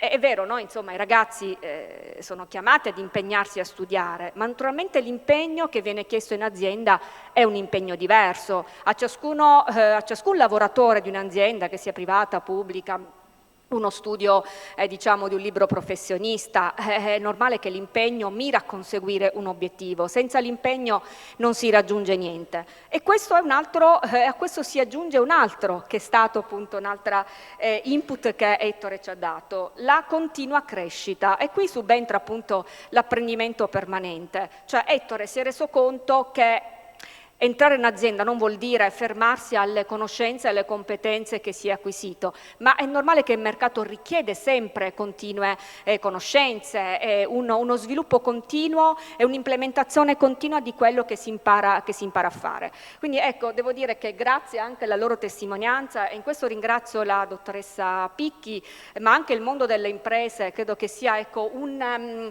darsi reciprocamente, perché la scuola ha bisogno del territorio per crescere, il territorio ha bisogno della scuola per crescere. Credo che sia interesse dell'azienda, invece ritengo, piuttosto che insomma, attendere che un ragazzo venga formato. Spesso nel passato si è parlato di questo gap che c'è tra scuola e aziende, quindi le competenze non sono adeguate. Ecco, forse è proprio questa l'occasione per aiutare la scuola in questa contaminazione reciproca, aiutare anche la scuola a formare ragazzi che possano essere immediatamente pronti per essere messi sul mondo del lavoro. Quindi ecco, ringrazio dirigenti illuminati come la professoressa Picchi. Ecco, in materia di sicurezza, si diceva poco fa con l'assessore, devo dire l'USR ma anche la Regione sono sempre pronti a supportare le scuole. È stato sottoscritto recentemente, sono state emanate le linee guida in materia di sicurezza, proprio perché purtroppo gli ultimi episodi, insomma situazioni tristi che abbiamo appunto appreso, ahimè, insomma, ci hanno colpito, ma questo non deve portarci a dire beh, dobbiamo accantonare queste esperienze, perché sono esperienze fondamentali per la crescita dei ragazzi, quindi semplicemente dobbiamo lavorare per migliorare. Quindi, ripeto, ringrazio la professoressa Picchi, noi come ufficio, e penso anche la Regione in primis, siamo tutti, anzi, a favore, ecco, che queste esperienze possano crescere, e mi rammarica appunto che abbiamo poche scuole, insomma, che avviano questi progetti di apprendistato. Ecco, l'augurio è, comunque l'impegno è quello di averne sempre di più. Grazie e buon lavoro ai ragazzi soprattutto.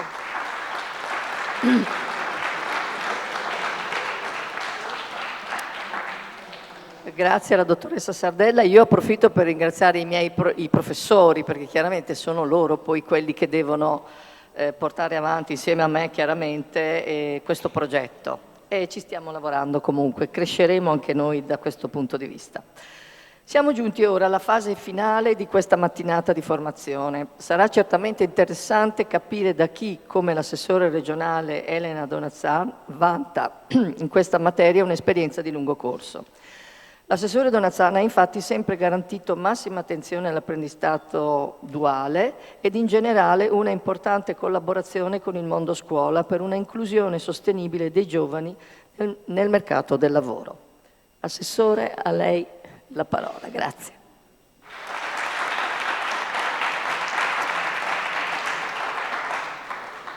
Allora, questa secondo me è stata una bella lezione della materia cittadinanza e Costituzione, corretto Preside? Quindi oggi ragazzi, al di là di stare in questa bellissima aula dell'apprendimento, abbiamo parlato dei luoghi dell'apprendimento. Ecco, noi abbiamo la fortuna di vivere in posti talmente belli che già solo stare qui abbiamo appreso molto della storia patria, della bellezza, di dove viviamo. Vi faccio io una domanda, ovviamente rivolta ai ragazzi dietro. Voi siete le quarte, giusto? Classe 2000? Quando siete nati? Io classe 1972, ho fatto 50 l'anno scorso. Voi? Perfetto. Allora tenete conto che nel 2005, quando voi nascevate, io facevo l'assessore. Tanta roba. Vi do un arco temporale lungo perché in questi anni è accaduto di tutto. È accaduto che grandi innovazioni nell'ambito proprio del lavoro e del rapporto con la scuola, ve l'ha detto il ministro Sacconi, era sottosegretario e poi ministro, e io ero giovane assessore all'istruzione, alla formazione, al lavoro, come sono anche oggi, e iniziava questa che Maurizio Sacconi ha descritto magnificamente, questo rapporto nuovo tra scuola e lavoro. Perché nasce qui, in luoghi come questi? Non a caso vi ho detto, vi faccio fare la riflessione dove siete nati. Concordo con Maurizio, è una fortuna essere nati qui, una grandissima fortuna. Però da una fortuna poi devi pensare che devi farci un investimento, perché io che credo nella provvidenza, la provvidenza ci dà dei talenti, poi se non li sviluppi, se non li ami, non li fai crescere, questi talenti si perdono. Allora noi abbiamo la fortuna di vivere in un luogo che aveva nelle proprie corde il rapporto tra scuola e lavoro. Aveva dentro la storia dell'economia del Veneto, della nostra capacità di impresa, della nostra diffusione delle imprese sul territorio, questa voglia di imparare facendo, di prendere i ragazzi dentro il mondo del proprio lavoro per insegnare. Ecco, noi non ci siamo mai fermati a che il luogo della formazione fosse uno solo. Non era per noi solo la scuola dello Stato, ma era spesso la scuola della formazione professionale, la scuola paritaria, quindi la pari dignità di questi percorsi. Era per noi l'impresa, era ogni occasione di lavoro. Andava codificato non solo perché insomma, bisogna mettere un quadro dentro una cosa bella, ma perché hai bisogno di regole per poi riuscire a fare tutto quello che una pubblica amministrazione fa e le diverse istituzioni fanno. Seconda riflessione, noi siamo la prima regione oggi quindi dal 2005 quando siete nati oggi siamo la prima regione che ha più ragazzi iscritti all'istruzione professionale, alla scuola professionale, all'istruzione tecnica. Da noi il 70% dei ragazzi, più o meno, è iscritto in questi percorsi. Guardate che non era così 10-15 anni fa, lo dico agli imprenditori, perché il fenomeno della licealizzazione, vado a iscrivermi al liceo, più che altro perché non so tanto cosa devo fare. Non è che tutti hanno il talento di quel tipo di percorsi. Cioè, io non voglio demonizzare il liceo, l'ho fatto. Per la mia professione oggi io credo molto che la politica debba essere una professione seria e non uno che passa per caso e lo prendi perché non hai altro da fare. Beh, io penso che i percorsi debbano portare alle professioni, ai mestieri, tanti, diversi.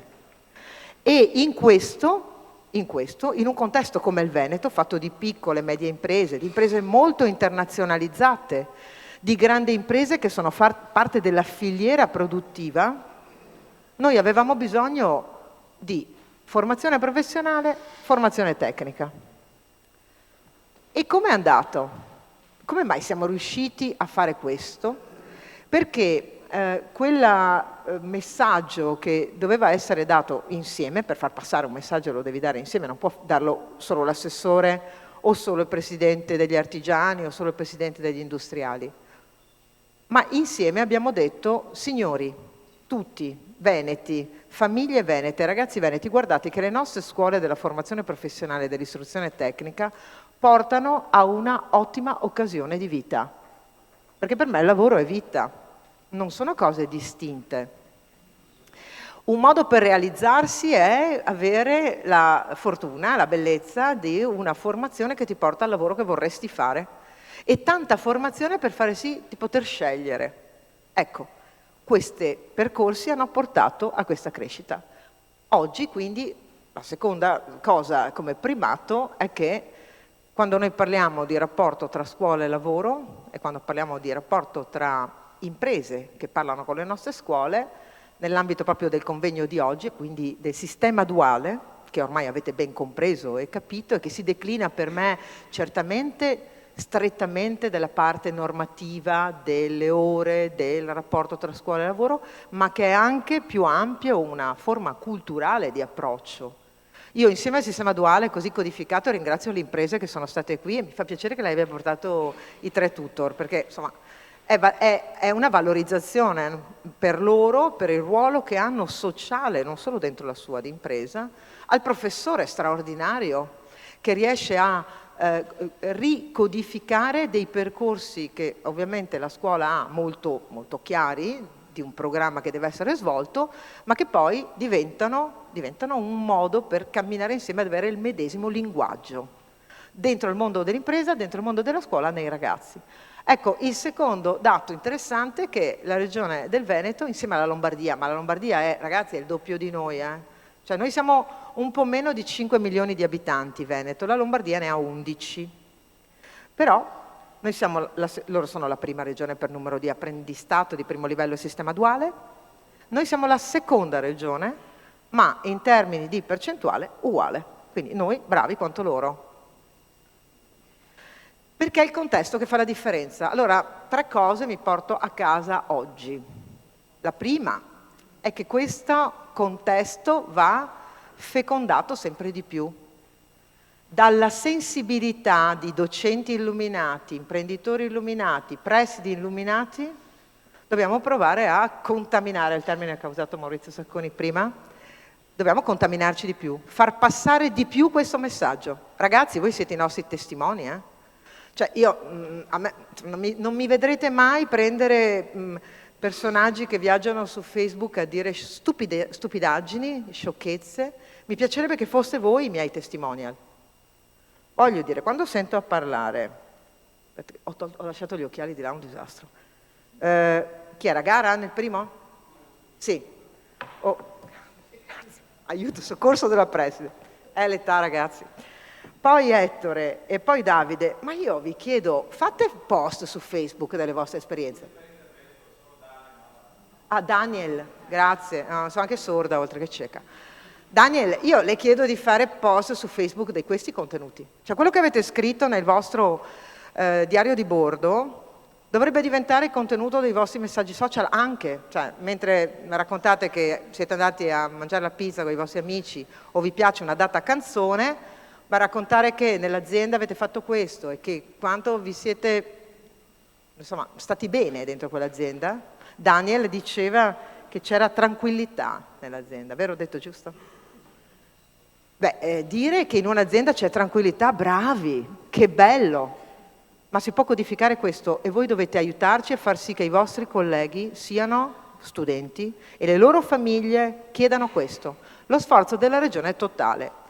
Seconda informazione che mi porto a casa, che ho fatto bene a far sì che dentro il PNRR, in una data missione di cui non citerò titoli e fonti, ma nel PNRR c'è molta scelta di irrobustire il sistema duale e noi in Veneto l'abbiamo immediatamente declinato. Ecco che le scuole più illuminate, eccoci qua, hanno accolto subito la proposta. Noi siamo passati da un 10% circa di sistema duale nei percorsi di istruzione professionale e tecnica, le scuole della formazione professionale ovviamente molto di più, ma oggi siamo all'80% dei percorsi, di quei percorsi possono farlo in duale. Per noi il PNRR, che è una occasione di crescita, dovrà diventare poi sistema. Io vorrei sistematizzare questo e quindi fare sì che tutti in Veneto, tutti i quarti anni, con un profondo sforzo da parte delle associazioni datoriali, e qui ho bisogno di voi e anche dei consulenti del lavoro, si deve favorire l'apprendistato di primo livello e di terzo livello, quello universitario. E Maurizio, io ho già messo della premialità in quelle imprese che hanno contratti di apprendistato, quando accedono ad altri percorsi o bandi della Regione del Veneto, sono più brave, sono migliori, hanno un ruolo sociale ulteriore. E quindi tutto questo sforzo che stiamo facendo sta producendo dei risultati. Infine, qui davanti a me ho un altro mio maestro che è Maurizio Castro, ha scritto di recente un testo che poi insomma diciamo di tipo accademico sul tema ve la dico in inglese e poi in italiano, il backshoring, cioè il ritorno in patria di produzioni. Fatto 100 il mio orario di lavoro, 80% il lavoro. Cioè il resto istruzione, formazione, 20%. Sarà che ho l'ufficio scolastico regionale con tutte le teorie che fanno benissimo, quindi io me ne occupo in maniera residuale, ma il resto è lavoro, trasformazioni. Quante aziende stanno tornando a produrre qui?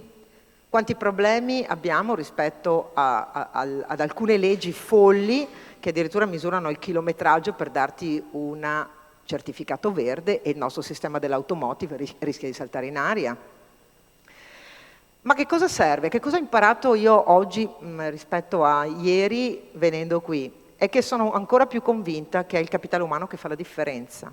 Quando io mi trovo a parlare con le aziende che si trasformano, ragazzi, qualcuna riorganizza e quindi deve licenziare, beh, quei lavoratori lì hanno un potenziale di conoscenza e di formazione che mi permette di ricollocarli. È più difficile oggi rispetto ai grandi meccanismi, ma guardate che sul capitale umano le imprese credono molto e noi altrettanto. E infine, e veramente chiudo solo con una nota, perché sullo sfondo c'è stato il tema della sicurezza. Allora, all'inizio di quest'anno scolastico, a settembre 2022, Giuliano, un vostro coetaneo, è morto. È morto in un percorso di alternanza scuola-lavoro. Sappiate che, e io lo vado dicendo in tutta Italia, che non c'è stata un'ora di critica, sciopero dentro quella scuola. Le polemiche le faceva certa politica che il Veneto non conosce, che non conosce la bellezza delle nostre imprese e la bontà dei nostri ragazzi. Giuliano aveva scelto di andare in quell'impresa dopo che d'estate aveva fatto un percorso di stage. Giuliano voleva andare in quell'impresa perché era un'impresa molto bella e molto seria. La famiglia di Giuliano aveva chiesto all'inizio dell'anno scolastico alla scuola di poter indicare come percorso di alternanza scuola-lavoro lì, proprio quel percorso, perché il ragazzo conosceva già l'ambiente e l'ambiente conosceva lui. I suoi colleghi, la classe, si è stretta attorno alla famiglia di Giuliano e hanno fatto delle riflessioni. E al termine quella scuola, tutta quella scuola, che è una comunità educante, che non è fatta di pezzi che non si parlano, ha detto che i percorsi di alternanza scuola-lavoro vanno difesi e vanno migliorati ancora in termini anche di numeri e di valore. Ecco, questo è il nostro Veneto. Voi siete i Veneti del futuro, cioè già oggi. E a voi affidiamo tutto il nostro sforzo, quello normativo di Sacconi, quello dirigenziale della nostra preside Picchi, quello del percorso del Ministero, che è fondamentale per far anche comprendere cosa dentro le scuole può accadere. E a noi, ecco, il compito di tifare per voi sostanzialmente e a voi dire, insomma, noi vi mettiamo a disposizione tutto quello che possiamo. I talenti sono i vostri, il nostro Signore ve ne ha dati tanti, vediamo di metterli a frutto. Grazie.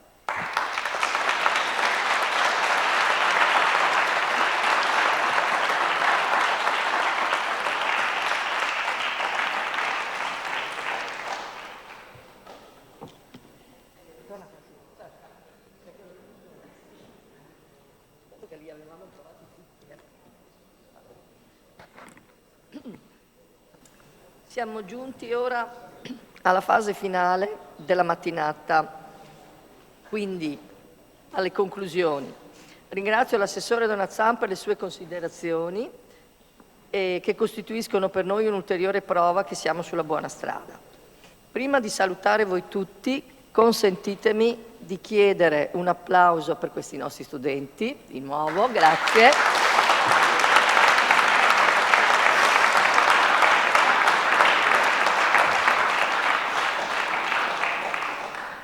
I pionieri dell'apprendistato Ipsia ed invitare la professoressa, no, prima facciamo i libri, abbiamo detto, vero?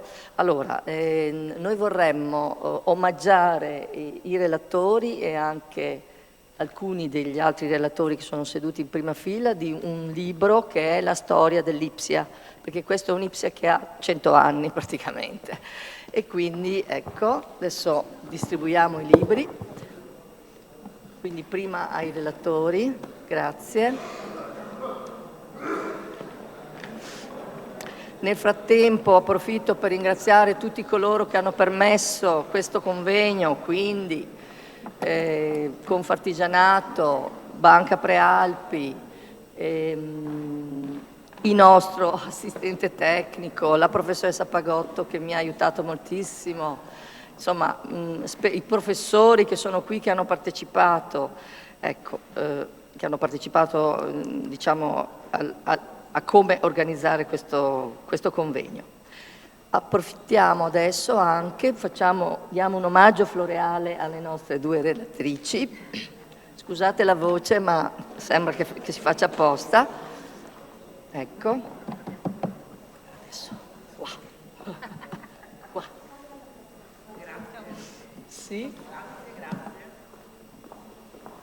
Ecco, un omaggio floreale, grazie.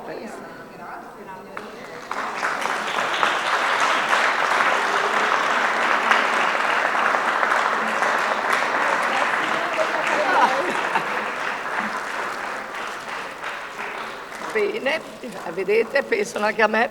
Allora, quindi un cordiale saluto a voi tutti.